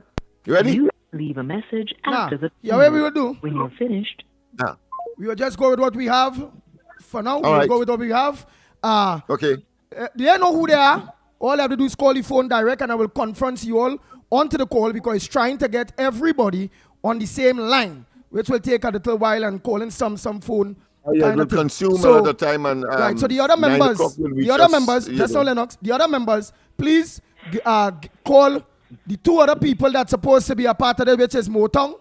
Let me let you know who is the two other members that was supposed to be a part of this.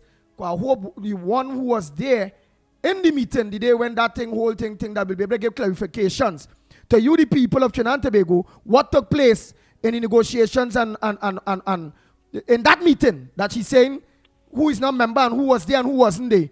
We supposed to have two people that was there when they run the motion to give away that land, right? I'm missing. Well, yeah, well, of course, it speaks to that paragraph of her not WhatsApp, but of course Facebook statement that text or post that says the people who are feeding you. Hold on, Ramesh. I have you, Ramesh. Yes. Right. I have Ramesh online. I have former Vice President, Mr. Skerritt. I have you. Skerritt. Right. Skerritt. Right, man, Mr. Skerritt. And then I supposed to have a Dennis. I ain't getting on to Dennis. And I supposed to have Sobers. So Sobers and Dennis. Could you all please, this is all your thing. Give me a call, 366-3053, so you all will be able to join the conversation. Most could go on for now. As if it's these gentlemen that here that will just be able to bring clarity to what it is going on so far again. And the answer back by Miss Ramsey Moore. And not himself answering a phone. To even for us and all to be able to ask her, fear without favor, what it is all about. So we have to make it short and sweet, because I have other interview, very important to deal with. While you all gentlemen talking, I would not be able to get on to these two other gentlemen. You all have to get on to me while they're talking, and I will confront you all. Right? You all could get on to me. Let me give you the number. 229-0251. 229-0251 or 239-5120. 239-5120 or 366-3053. 366-3053. Nice. Mr. Skerritt, you are very aware, and Mr. Ramesh, you all aware of what this is about, or however, and our president. Yeah, just one paragraph, gentlemen, and you can take it from there. Miss Ramsey Moore has sent a post, issued a post on Facebook. I mean, it's there for the whole world to see. The people And she said, among other things, that the people who are feeding you are not representative of bands. So stop your Panchon your BS. Who want to go first? So you can start anywhere. It's up to you. We know what the issues were last week. We ventilated the land, whether it's in the best interests, and of course the alternative, and the expectation that piece of real estate on Rice Road will be developed, and whether or not it would meet what the original plans was for the Twin City or Orange Grove parcel of land. Go ahead. All right. I don't know if the other person wanted to go, but let me begin by saying that, just say who you are. Say who is speaking. This is Brian Serratier. Okay, good. Right. Former Vice President of Panchon Bego. Go ahead. Former Vice President, former Chairman of the Northern Region, former Secretary of the Northern Region. Let me call out all the things. I've been involved with Panchon Bego since its inception in 1972. Okay? I was a youth and I was involved from since then. So I've seen many things take place in Steelband. And I hear a lot of people talking things which they don't know nothing about. But let me deal with what is in front of us right now, which is the headquarters, as we spoke last week, and the whole issue of Ms. Ramsey Moore making a claim about presenting it to a meeting and the meeting agreeing. Let me understand something. Panchon Bego, I have to go back to the Constitution. Okay? The constitutional arrangements for Panchon Bego is 1, an Act of Parliament, Act 5 of 1986, an Act of Parliament, where opposition and the government and the lower house and then the upper house and then the President of the Republic signed saying that Panchon Bego is an incorporated body. So therefore, Panchon Bego has to follow the rules and the of the country, okay, and the rules and procedures and processes, the legal rules and processes. That act recognizes the Constitution of Panchon Bego as the document that by which Panchon Bego shall be run. Okay, having said that, when any matter is to be discussed in any organization of that type, you will know that in Parliament they have an order paper. So when you come in the Parliament, you know what you're coming to talk about. So similarly with organizations like Panchon Bego, any serious matters that has to be discussed by the membership, and remember the membership, anyway, I'm going to deal with that afterwards. Any serious matter that has to be dealt with by the membership must be put on the agenda. So I'm saying here, I challenge Ms. Ramsey Moore and her executives, and all of those who just go to meeting, I challenge them to look at the notice for the meeting or look at the notice for any meeting and see if the agenda for any meeting that was held by Panchon Bego during the period in question, if it includes on the agenda a discussion about the land in Twin City. In other words, what Ms. Ramsey Moore does is that she does not put those types of serious questions on her agenda. What she does, she puts other things. And one of her minions would get up in a meeting and I beg to move a motion. You don't move a motion on them things. You understand? Or she herself might say, and so, what do you think, and this and that. The people come, they are not prepared to discuss that, but she will raise it, and she have people there who will say yes to it, and she will say she discussed it, and she bring it in a meeting and it passed. That is not how you do those things. That is not how properly run organizations who have a constitution, who incorporated by an act of parliament. That's how business is run. Ms. Ramsey Moore is a trickster and a charlatan, and I told them that years ago. Okay, and you see, let me talk about the membership now. Beverly Ramsey Moore has destroyed the democracy, that was Panchenbego. Let me tell you about the democracy of Panchenbego. From ever since George Goddard days, up until Ms. Ramsimo, any steel band man could attend a Panchenbego meeting. Any steel band man.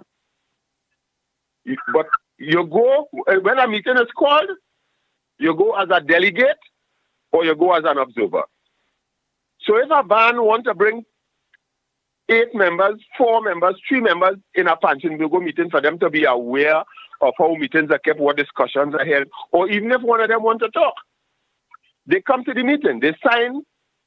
Who are the 2 delegates? The 2 delegates sign. Because your delegates are about voting. If there's a matter to be voted upon, then each band has 2 delegates. But a band can have how much observers? Apart from which, Panchenbego's constitution allows for individual members, tuners, arrangers, other people. I was an individual member in Panchenbego for years. And I was allowed to attend and speak at meetings. What Beverly Ramsey-Moore does now is that she only allows, quote-unquote, delegates to come to meeting, and she has armed security that ensures that nobody else come in the meeting. So that is why she keeps making the claim, make your thing a delegate and let them come to meeting. No, Panchenbego is not that. The democracy of Panchenbego from ever since. She doesn't know because she was not involved in steel band back in them days. She got involved in steel band about 12, 15 years ago. She does not know the democracy. All steel band man had the permission to attend any Panchenbego meeting and speak. When it comes to voting, it's a different story, but they can come and speak. So there was a collective wisdom which Ms. Ramsey-Moore cannot control. So she controls the little bit that she has.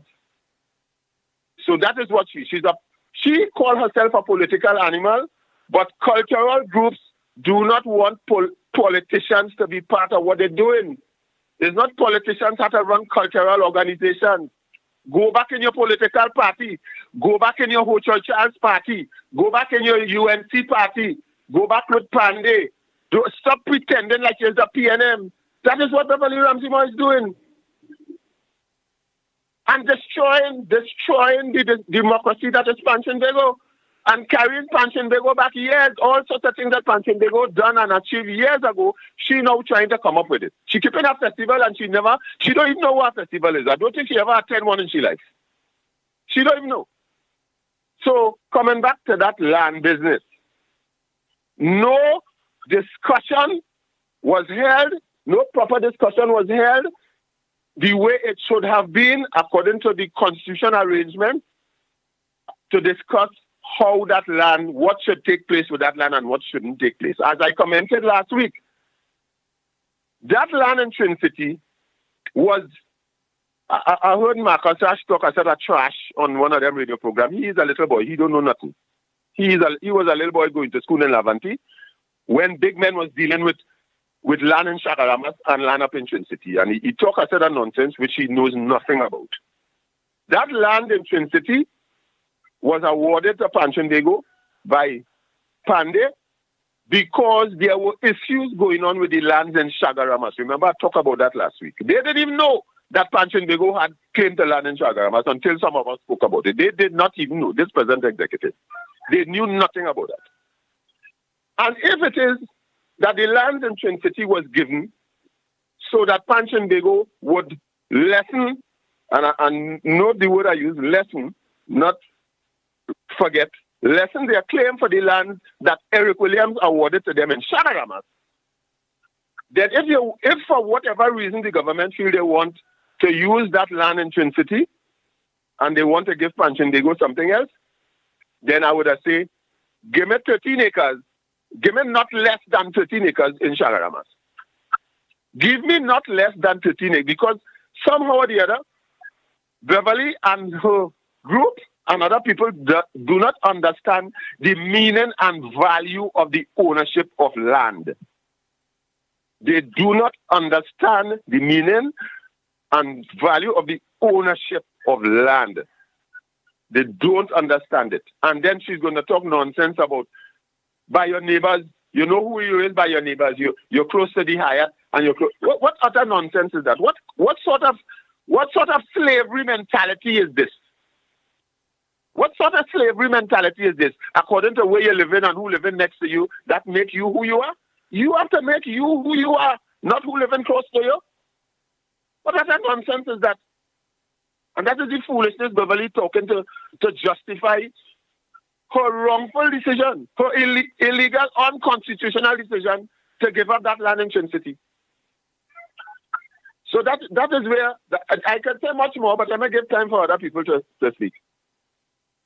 Andy, out of an abundance of caution, I think he did talk about charlatan and some other derogatory, of course, which of course he would take responsibility for. So let's just play that disclaimer to make certain that all right. it is not us, but of course the guests. And you take you take full responsibility for what you just said. Yes. I would. And I could prove every word. And I could prove everything you say. Beautiful. So let us make certain that that our program is not. What is your name again? And give us your status, president of this, leader of that. Your full name. Go ahead. My name is Brian F. Serret. I was the vice president of Panchenbego for 7 years. 2 terms and 1 year. And in the 7th year, I resigned as the president. And I gave notice to the media why I resigned. Okay? I resigned from Panchenbego. Beverly Ramsey Moore served in the executive of Panchenbego from 2009 to 2012 as the assistant secretary. So she served during that period while I was the vice president. She served for a period of time. Okay? Prior to that, from way back in the 90s, in the 80s into the 90s, I was the assistant secretary, I was the secretary, I was the chairman of the northern region of Panchenbego. I held many positions through the years. I am also one of the authors of the present constitution of Panchenbego. We did that way back in 1994-95. So you played a role in creating the constitution of Panchenbego. Yes, I did. Go ahead. I know it inside out. And for the genesis, yes. Go ahead. You go ahead. Yes, and I know why we wrote certain clauses the way we wrote them. I see some people, they don't know how to interpret constitution. You know, constitutions are not something that you interpret by just reading what it says, and that's the end of the story. Any constitution worth its salt has references in other areas of the constitution, in other parts.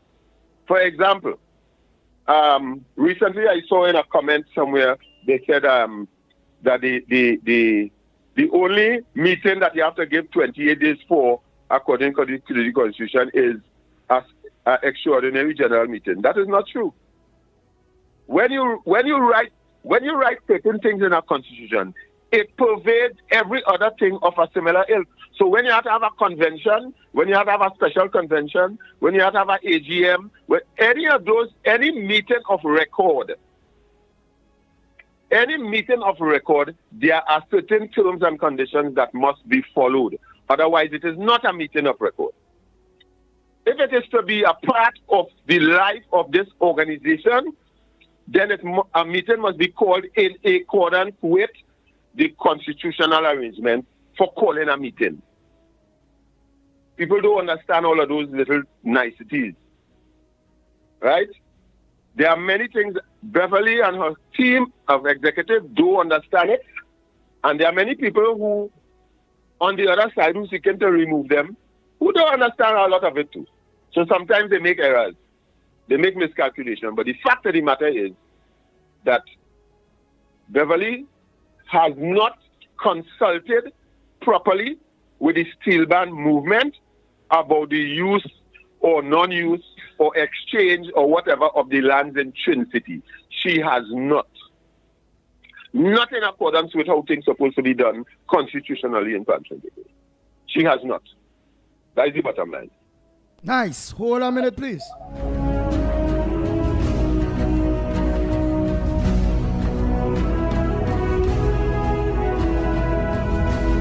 The Ground Report with Mikey K, Andy Williams, and Lennox Smith.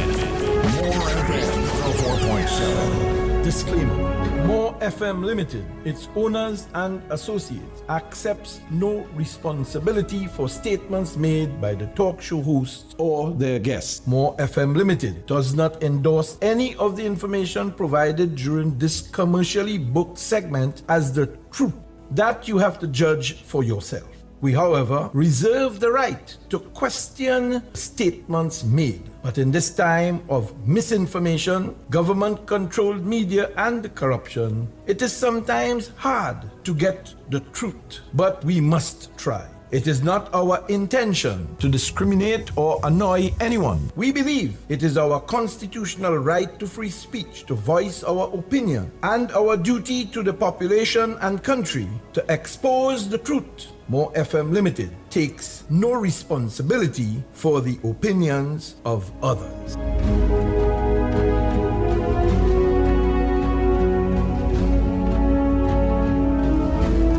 I was going to the Oval one evening and I stopped as it was drizzling and a radio station was on. And on that radio station, which was my favorite station, but it was on in the vehicle I was in, a most vulgar and outrageous radio program was on the airwaves called the Ground Report. You all remember that? In that report, it was the nastiest, dirty. As a matter of fact, what caught my attention was how filthy the program was on our airwaves. And I was asking myself, how could this be permitted on the airwaves of Trinidad and Tobago, election or no election? And it was all about me and my father and my mother and this, and I had raped this and I had done that, and the Ground Report. They want to know what the plan is? The plan is to put an end to this.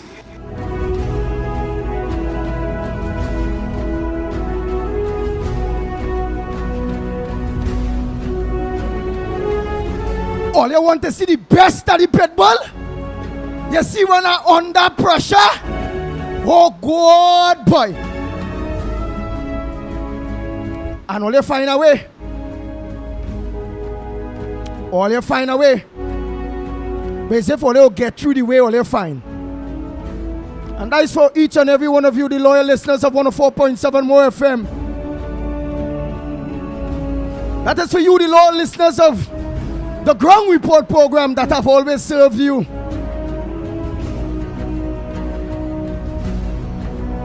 I have an emergency meeting to go in tomorrow, please God, me and my team. And in that meeting we'll have to do now.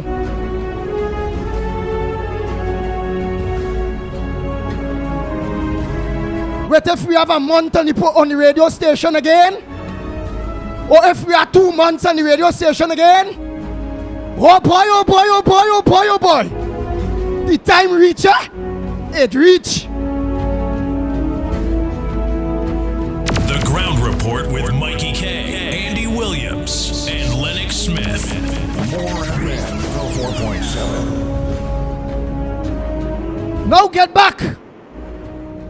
Let's get back that program, this program, and continue doing what we just be doing. That will agitate people, make people want to hurt us, make people want to get rid of us. Yes, it is what it is. But God's work have to be done until it can't be done no more. Lennox Smith, the president, just spoke there. Technically, the president answered Lennox Smith. Lennox Smith. Just now. Oh boy, like I go ahead. Let me see. Are you hearing me? Yes, we are hearing you now. Yes, of course. I'm merely saying that who God bless, no man curse, and therefore the truth will always prevail. By now, Dr. Rowley ought to know that because all the obfuscations and the what I consider to be the his irascible concern, because he seemed to be always agitated when, of course, the truth is exposed in the public domain. We have seen that when, of course, we said in uncertain terms that it was a blatant lie about about, of course, the Nelson Gate matter. But don't give too much examples.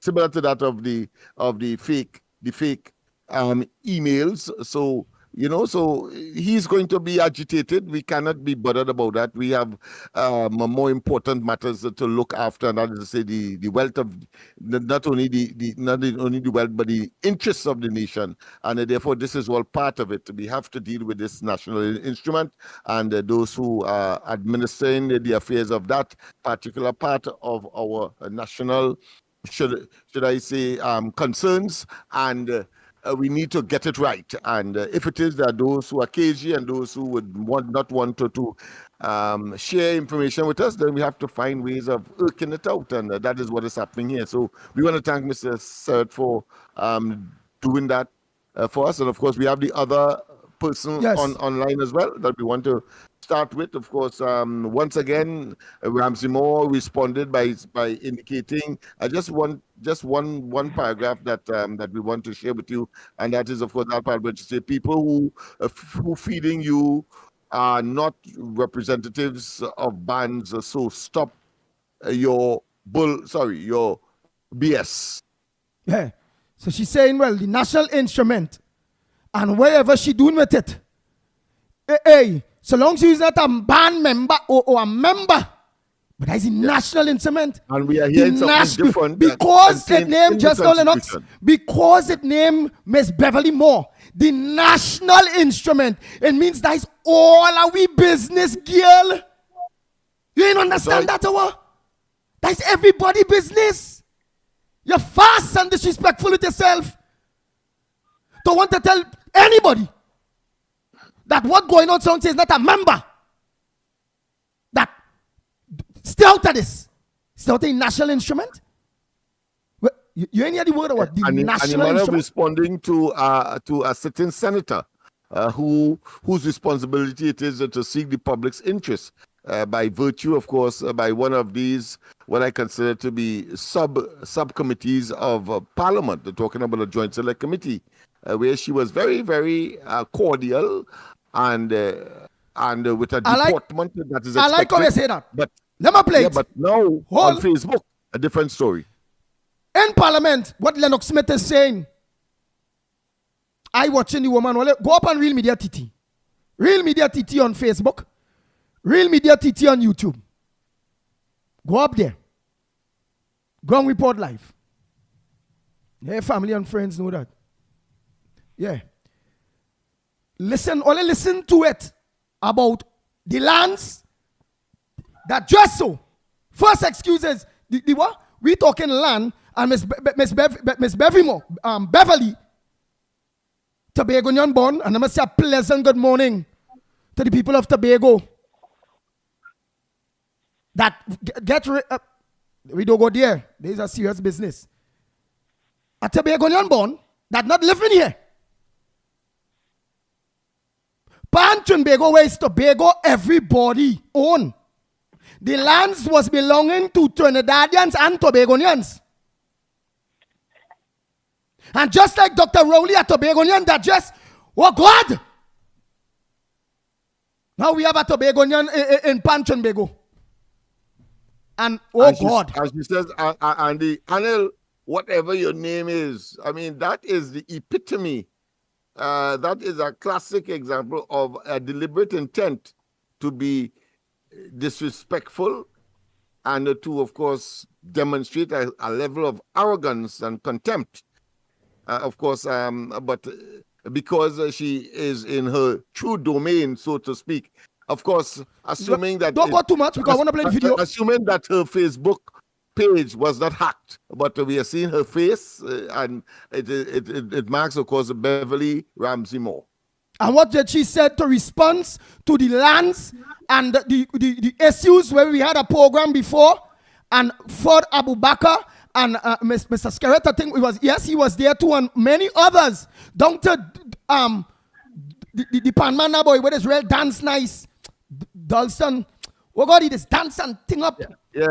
If you want to know the truth, then join a steel band and ask them to name you as a delegate so you can attend the meetings and get the correct information. Of course, contrary to what we just heard from former vice president of Pan Trinbago, that you can attend, that would have been the norm, because side by side with, of course, now don't go too much. We had a thing on time.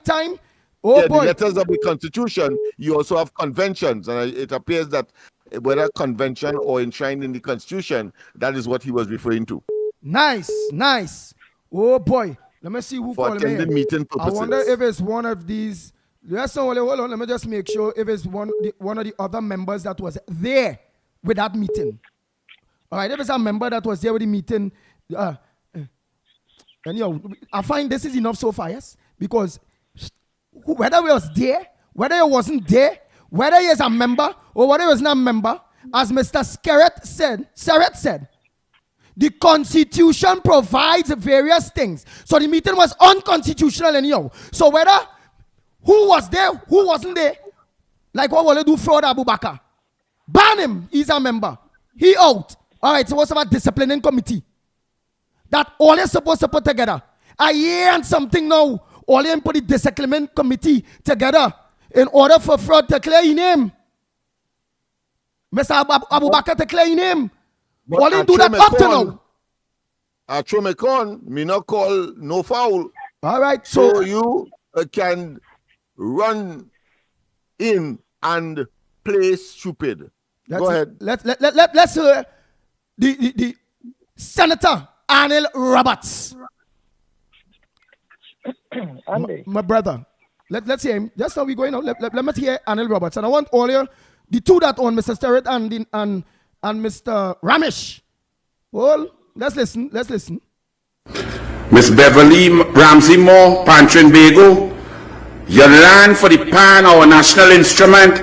I asked your question in a joint select committee on foreign affairs, but as everything in the parliament, they always try to rush and hush up the opposition. But I managed to get a question to you about the land that was given by Bastio Pandey for the PAN fraternity, 13 acres. And the building, how could it be given away? Who was Keith Christopher Rowley to say that he given it away to an Indian businessman to do a cricket academy when we have the Brian Lara Cricket Academy, the most expensive academy in the world that teaches nobody anything about cricket? And you, in a joint select committee, when asked by me, Beverly Ramsey Moore, I asked you if your membership was consulted with, if it was a decision from the membership of Pantrin Bago, and you said yes, the members were consulted. Well, I listened to the ground report this morning, and Gulston, former president, and Fuad Abu Bakr, member of Pantrin Bago, says that there was no constitutional discussion or consultation about that you took it upon yourself to give the government and to negotiate with Rowley and the PNM to give away Pantrin Bago land, to give away Panman land, to give away the people land that was given to the people of the national instrument, 13 acres. I heard on the ground report this morning that your term was duly extended by a raise of hands, by a motion moved by some Mr. Williams in a meeting. Beverly Ramsey Moore, you have things to explain. You giving away people land? Where you come from? And to the members of the PAN fraternity, all you stop this man, stand up and unite. We have dictators all around to give away lucrative land. What you should be fighting for is for the government to finish the building, to create spaces for entrepreneurial brilliance, creativity, to give the PAN fraternity options to do business and mall and factory and produce PAN and develop that land so we, the people, can enjoy, respect and love our national instrument. Beverly Ramsey Moore, did you lie to me in the Joint Select Committee? All you watch this. Don't say the Douglas lie, you know. Bless. Watch it. Can I just finally ask you, you said PAN is Trinidad and Tobago, it's all of us. What is the status, because I don't believe everything I read in the papers, you know that, right? What is the status of the national headquarters for PAN up there, the land in Orange Grove?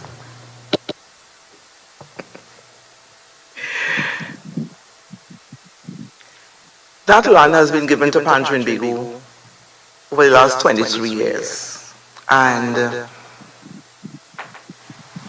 the building that is there now, based on the reports that I have read, the integrity is compromised, so it's not good. Obviously, if you go in there to do anything, but within recent times, we have been having some discussions as to how we can move forward. Those discussions are taking place at this time to ensure that we have a brand new headquarters over the next 2-3 years. And Pantrin Bigu really looks forward to that headquarters being completed. Has the land and the headquarters been earmarked or given to anyone else for any other activity, whether cricket academy or any other usage? I can tell you that the power and the decision making is in the hands of our members, and over the last few months our members would have agreed at one of our meetings to look at make alternative arrangements, and in the negotiations we expect to have a brand new headquarters. In addition, we will continue to negotiate for additional land space to ensure that the various elements of the industry continues. When you say members, how many members were that? Member Roberts. Yes, no. We have other... We must have a quorum. For decisions to be made, there must be a quorum. Hold on.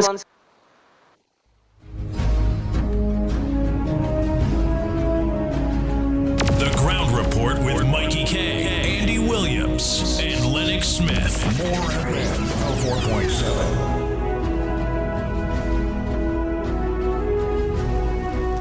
I was going to the Oval one evening, and I stopped as it was drizzling, and a radio station was on. And on that radio station, which wasn't my favorite station, but it was on in the vehicle I was in, a most vulgar and outrageous radio program was on the airwaves, called the Ground Report. You all remember that? In that report, it was the nastiest, dirty. As a matter of fact, what caught my attention was how filthy the program was on our airwaves. And I was asking myself, how could this be permitted on the airwaves of Trinidad and Tobago, election or no election? And it was all about me and my father and my mother and this, and I had raped this and I had done that, and the Ground Report. They want to know what the plan is? The plan is to put an end to this. And my question is, did you find a way to put an end to this program, the Ground Report? That's my question. Trinidad and Tobago, I'll be coming back to you all, you know. Remember the pitbull tell you all that. Beverly, Andy. Yeah, Beverly. Anil, whatever your name is, I did not send and call you, so don't run up my lane. I was she telling the senator. Yes. Nice and quiet and twinkling she hands and confused and talking like somebody that is uneducated. You can see it's like every on a lie detector test, the man to decide that they kind of throw back himself, he twinkle eyes when you ask about what going on with the land, and he asks what going on with the land. She go on with the structure. To come now to come to say, well, I sell the land because the structure wasn't good. Then to come to say, well, we going down in tongue, it close to whoever. And the vice president don't say, hey, you can't make, it's you are to make you. Whoever make themselves, Beverly. And then whatever your name is, I did not send to call you, so don't run up my lane. Who did not mouth with a joint select committee? Mouth on Facebook. Very humble, very docile. Yeah, very circumspect. Yes, very meticulous. What she tell back Anel Roberts again? Anel, whatever your name is, I didn't send and call you, so don't run up my lane. Yeah. Boy. Yes. That is the contempt she really had. Bad Tobagonian like Rowley, boy. Oh, God, boy. Boy, most Tobagonians I know, boy, nearly all, just have about a 5, 6, 7. They're just bad like Rowley. But they're just bad. Wherever your name is, imagine that. She doesn't know his name now. But she was docile and extremely cooperative. What? Yes. Beverly, you get catch, girl. If I call you now, Beverly, would you answer your phone? Why is the law Lennox made the Reynolds law? Let me tell. We have a duty to call the other side if there are accusations that may have the potential for defamation, whether it be slander when you talk it or when you write it. Yes. Nice. Let me try to call her because hey, she named Colin Boy and then Mr. Scarrett, all of them just calling. I don't know why this woman named Colin so much. Right, Ole? Hold on. Let me try back Miss Beverly, man. Yes. It's not Anil, so you don't have to be frightened. It's just the pit bull. And plenty of people in the eyes are potong. So you don't frighten at all, Beverly? Yeah. Yeah, very reticent, yes. Very cool and calm and... Yes, man. Let me get back. Miss Beverly. Temperamentally disinclined to talk. But out there in her own environment, it appears that she is extremely garrulous and... she bad!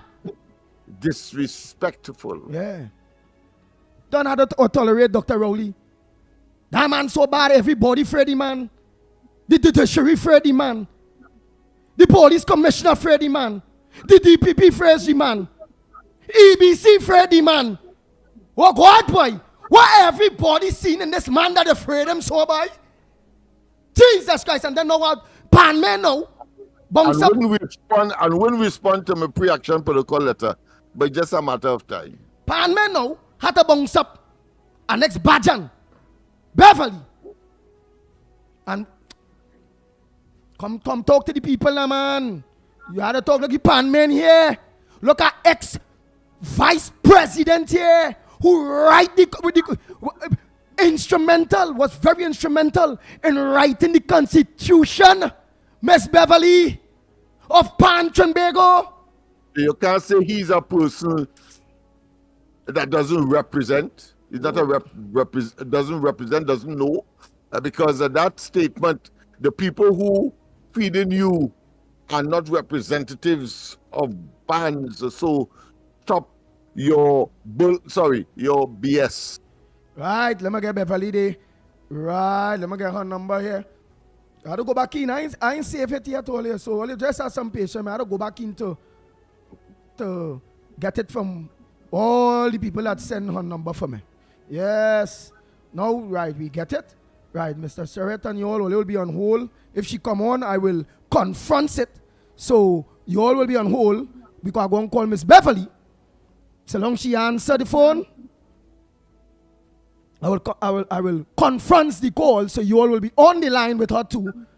You know, so Miss Beverly, who are the president, who's supposed to be a crew over the Constitution, yeah, who if she do nothing wrong, supposed to be brave to face the pan men, the pan managers, the ban owners, the people of Trinidad and Tobago, knowing that it's our national instrument. If somebody is truthful, godly, and know they're doing the right thing, what reason would they have not to answer the phone right now?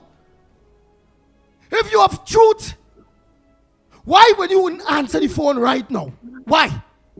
Come on now, man. Hey, remember, as I told earlier, when the pit bull under pressure, hey, it's when everybody go get the best, you know. And right now, I'm under pressure. I know if my program, or if we program, have a month, 2 months, 3 months again. But no, it's under pressure. Bang, bang, bang. The Ground Report with Mikey K, Andy Williams, and Lennox Smith. More FM 4.7. Yes, let me give she a call there. Oh boy, oh boy, oh boy. This what we just do. The type of things we just do.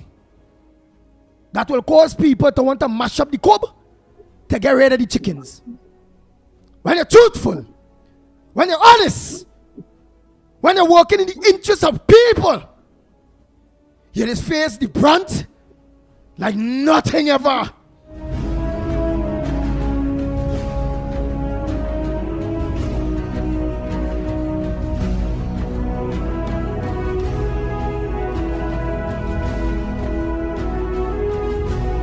Oh boy, oh boy. Man, I don't go back there. It copy and paste. Let me just get it. It's a president. So I think our number, it shouldn't be hiding, but let me don't do that. Let me don't do that.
The mailbox off. 1-868-350-0215 is full. Thank you. Yeah, hello, good morning. Well, I ain't get on to her, but I believe Dennis calling me here. Yeah, hello, good morning. Yes, that's Dennis Singh here. Hey, Mr. Dennis Singh. All right, let me put you in with the rest of your colleagues. Nice. Well, you're hearing what's going on, Mr. Dennis? No, right now I don't have a phone. I don't have a radio in the office. I nothing. But why did you call? Let me know from you. I want to hear why did you call this morning? But because you are sure you have an idea of what's going on. So the people of Trinidad and Tobago are listening. Why did you call knowing it's a program like this going on? It's all about Pan Trinbago and the lands of Trin City that was given up, whereby a president is saying that she did that everybody did know. She said all membership did know. Everything was above board. The president Beverly is saying. Plenty other people are saying that's not truth. Even the former vice president of Pan Trinbago, Mr. Serret, who was instrumental in creating the constitution of Pan Trinbago. So, why did you call? What's your concerns? Don't worry about what people or why telling you. Why did you call and what's your concerns in all of this? I consider that we are giving away our land, 105 lots of land for our 3 lots of land. And that is bad business. All right, hold. Now identify yourself so people will know, well, who it is saying that or however. You know, identify yourself and the role that you may play or used to play or whether you have a band, whether it's out this. Identify yourself, full name, and just give us a quick resume, please. All right. My name is Dennis Singh. I am the founder of Edinburgh 500 Steel and Sound. It's a single pan band, and after last Panorama, we went in the semi-finals. And I'm worried that we're giving away value for our land. Our land, we had 105 lots of land, and we're giving away for 3 lots of land. And I am saying that I was unaware that we were exchanging lands. So probably, I go to a lot of meetings, and first time I'm hearing that is recently. And I think we should revisit and ask the membership their opinion on whether we should negotiate that or give up our land or whatever. I think we need to consult more with the membership. All right. Well, we still have Mr. Dennis. Right, Mr. Ramesh, we didn't get to hear you. Could you tell us who you are and what? Give us your and why you've joined your voice to this, Mr. Ramesh. Go ahead. Good morning to the presenters and good morning to Trinidad and Tobago. My name is Ramesh Ramrup. I am the Secretary Treasurer of Cocorit Road Pan Groovers Field Orchestra up in Arima. And let me speak pointedly to that land issue. The meeting at which, some 6 months ago, when that decision was taken, I did not attend, but and there's a reason for it. One, I was busy that morning. I had some other things to do. But secondly, and more importantly, is that whenever lately, and for some time now under this administration, meetings are called, the agendas are quite often very vague, or sometimes they do not even mention the items that are to be discussed on the agenda. Had I known, had the agenda indicated that that issue, which is very important to the entire PAN fraternity, had been advertised, I would have put aside everything else that I would have had to do that day and headed into that meeting. So you never know about that day. It had it never, to your knowledge, had anything to do. Agenda of selling the land was nowhere there. And if you had seen agenda of exchanging 100 and something lots of land for 3 lots of land, you would have put aside whatever you had to do that day to attend that meeting. Exactly. That is a very important issue to all PAN men, to the entire fraternity. That 13 acres is a valuable piece of land. Right across the road you have City Mall, right across the road you have Millennium Park. All around you have UE has a piece close of land. proximity to the airport, etc. Yeah, logistically. Close to the airport, and literally on the highway. If you had to put an access road in and out, it's not a big thing because that land has value beyond what was given, way beyond what was given. You know, accessibility and everything for business purposes, for establishing business that would help to raise the whole PAN fraternity to lift everyone. That land had the value for it. Back to the point. All right. Since that meeting transpired and that decision was taken, a lot of us had to be asking, what happened there? Who made a decision? And since then, I have not seen a minute that speaks to that. No minute to this date has been circulated. Hey, remember the tricky?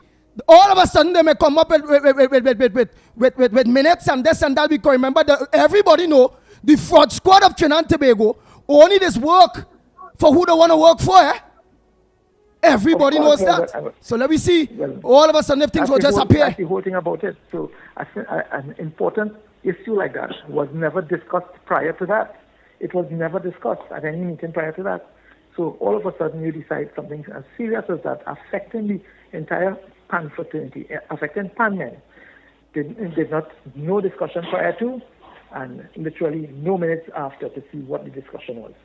Who had something to say? And another thing important, that's very important. One of the things that a lot of us are disenchanted to go into meetings is for the reason that simply a lot of people, you have the right to walk to the microphone, to the podium, and speak your mind. But quite often I have seen that members approach to speak on issues and are shouted down. They are shouted down. Wait, Mr. Ramesh.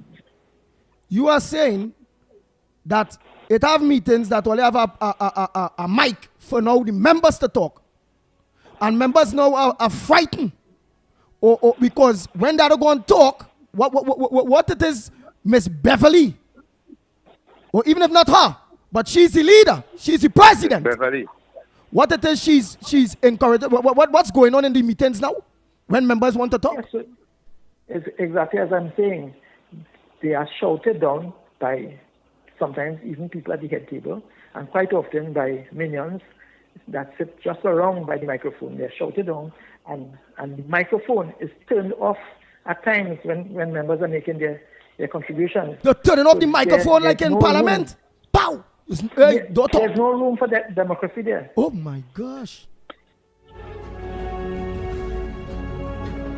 Same And way. that is one of- Ole, and this is not Ole talking. There's just the pitbull talking. The same way Prime Minister Tobago Born Dr. Keith Rowley behaving bad.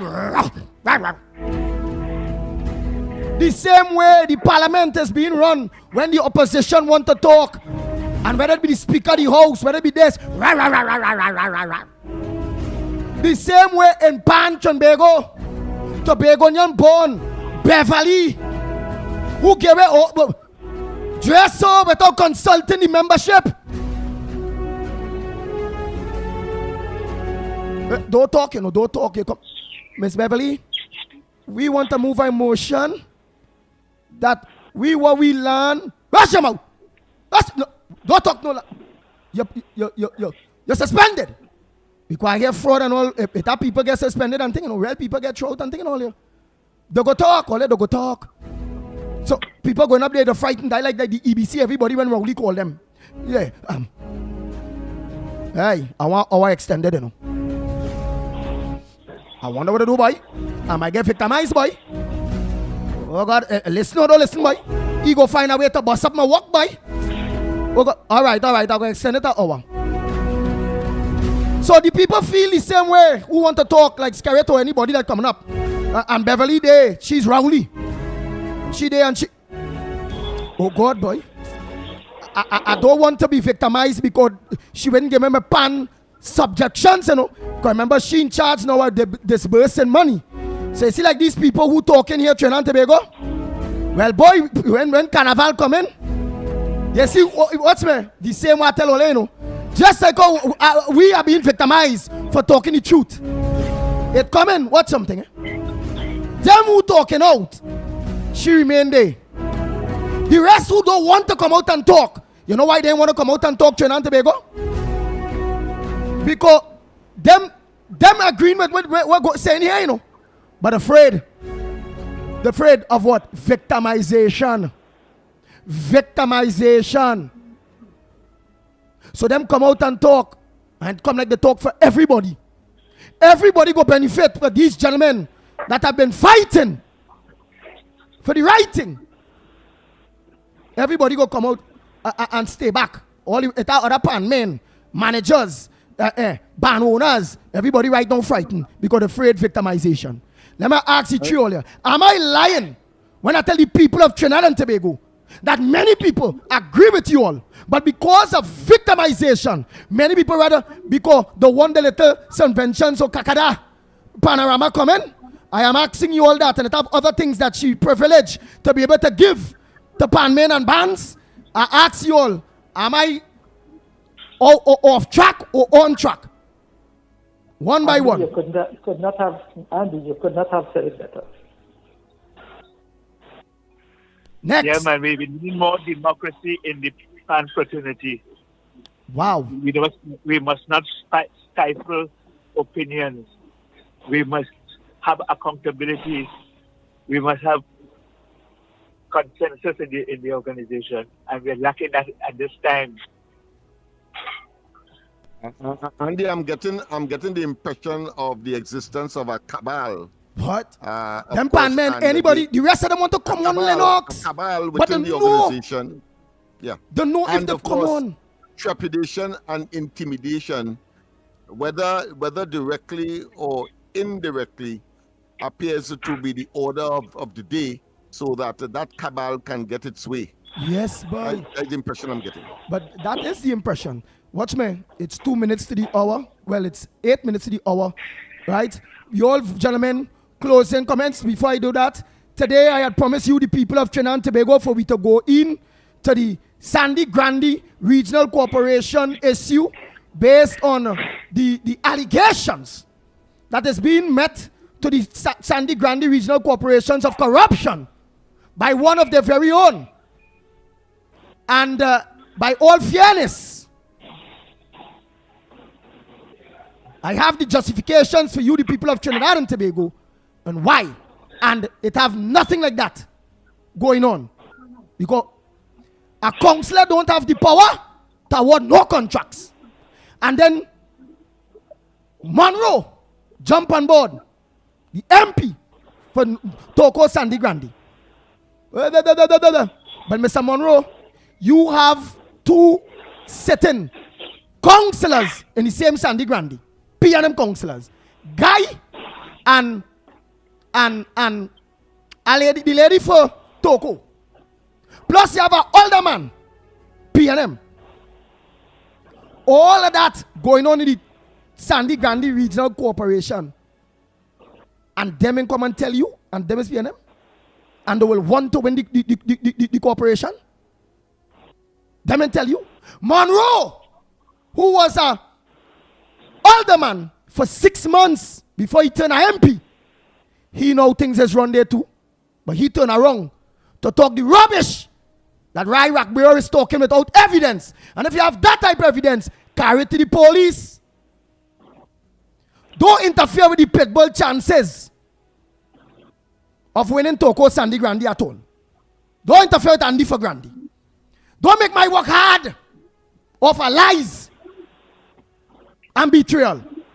And we want him to know, of course, we will give him an opportunity to, of course, state his case if he so desires, of course, and not to be chickening as we have seen with Ramsey Moore.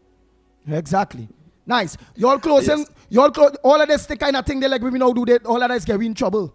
Yeah, but that's nothing. We have to do the right thing like how these gentlemen and them brave. Whoever had to come to them, they're taking it. But whoever had to come to the pitbull are taking it. But I'm not giving up. Go ahead, y'all closing comments. Who going first? Andy, allow me, please. My closing comments will be short and to the point. To deal with the land aspect, yes. To deal with the land aspect. That issue of the land giveaway has to be revisited. It cannot be that we just simply take the land that belonged to Panman, that was given to Panman some 23 years ago, and simply at one meeting, which was not, the agenda was not advertised, simply give it away for some little parcel of land because it's close to the cruise ship complex and because it's close to the Hyatt. That doesn't say nothing. That doesn't give us much opportunity. We want that land back. And that's my contribution. Thank you. Nice. Next.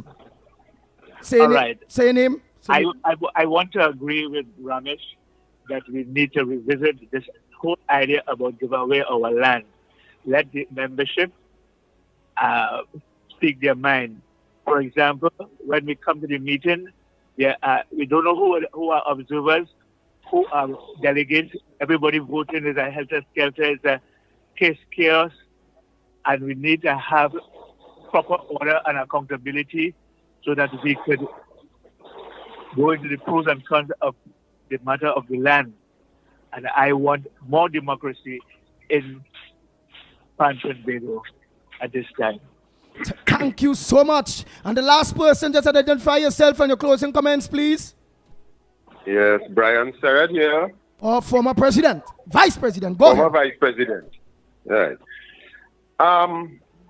The issue of the land is just an example of the destruction of the democracy of Panchandigo.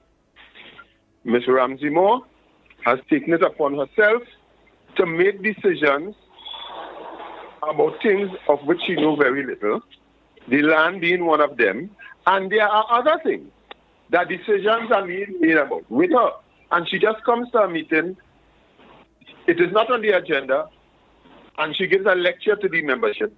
What the member said just now is true. I am not in meeting. As a matter of fact, I almost had an altercation with them at a meeting some time ago because they do not understand. As I said before, no pan man was ever debarred from attending a meeting. I was debarred from attending a Panchandigo meeting. I was debarred, but that is for another time. I will talk about that. The democracy of Panchandigo has been destroyed by Miss Beverly Ramsey. So that the member talk about members being shouted down when they go to speak. That is what happens. So you can't even speak in a meeting against any issue that they may have, which is not what she enjoyed when she was on the floor. When she was on the floor and she would have attempted to speak about anything, she was allowed to speak. Now she don't allow anybody to speak. So the matter of the land is an example of the destruction of the democracy, where the members were not allowed to vote, they were not even given notice. There are other things. Some have happened, for example, the elections that were not held. So Beverly really is not a properly seated president because her term of office ended in 2021. And you don't extend a term of office by a show of hands in a meeting. That is not what you do. Not with properly run organizations. And then there are other things that are coming. I'm warning the Steel Band movement. There are other things. Remember, there was supposed to be a meeting Sunday gone where she spoke about amending the Constitution. So she is seeking to amend a Constitution that she does not understand and that she does not follow. But she's seeking to amend. She does not even understand the process for amending the Constitution. And she's seeking to amend that Constitution so that she will put other things in place. There are other things. I'm warning Steel Band people. There are other things that Beverly has in store for you all that people will hold their head and bawl. You think the land issue was bad? Well, let me warn everybody to this. Worse coming. Worse coming. Like, I done right it. That's very The Ground Report with Mikey K, Andy Williams, and Lennox Smith. More FM 4.7. So Trinidad and Tobago, it's exactly to 1 minute to the hour of 9 o'clock. I'm a peep and see if Mr. X is up in the building. I hope he get a punch tire. Something I go pay for the patch. $30. You go just take we'll take a little plug now. Pay for the plug X. Marty might be already there, so I'll go on my phone and peep there. But tomorrow, please go Trinidad and Tobago. I promise you all today to deal with the Sandy Grande Regional Corporation and Rai Ragbeo misbehavior. Not wanting to unite. Talking rubbish. To make it hard for the UNC to win Toko Sandy Grande. So they say, look the corporation, look how they corrupt. And there's UNC councillors. Nah, we stay in PNMS. Monroe. We fed up on Monroe up there. We don't want no PNM up there. We don't want no Monroe up there. What we want is a proper representative for the people of Toko Sandy Grande. In which I'm asking you the people, if given that chance, I'll represent you all with everything in me.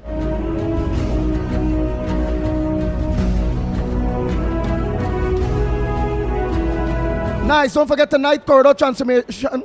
No. Well, you all go back and look at the videos. But don't forget the observers tonight with yours truly, Michael Kerr, Mikey K, on Galda channel.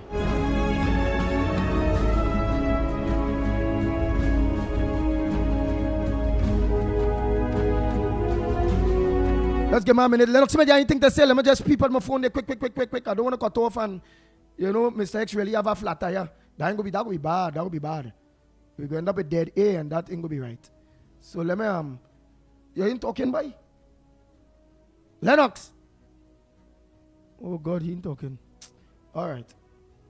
Mr. X. All right, let me just peep at the any desk. Let me see what I see. All right. Move. If somebody just move the mouse, please.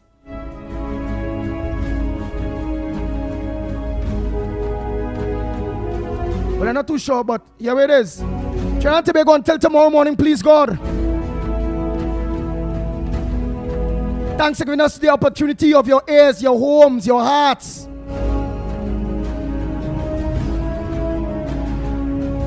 Thanks and continue to support 104.7 more FM on the whole.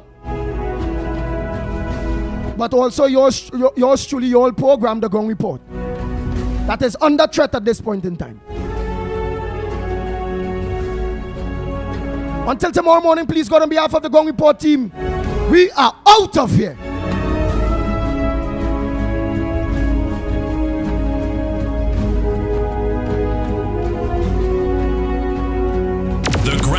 Report with Mikey K, Andy Williams, and Lennox Smith. Disclaimer.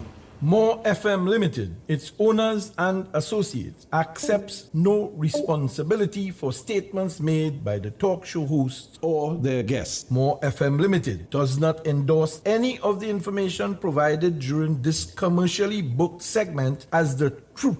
That you have to judge for yourself.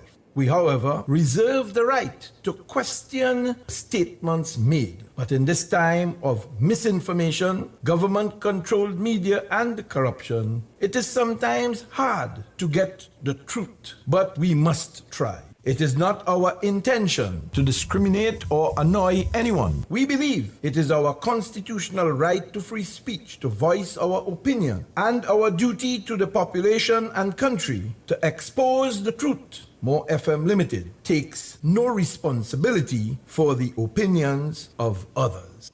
We still here, Trinant.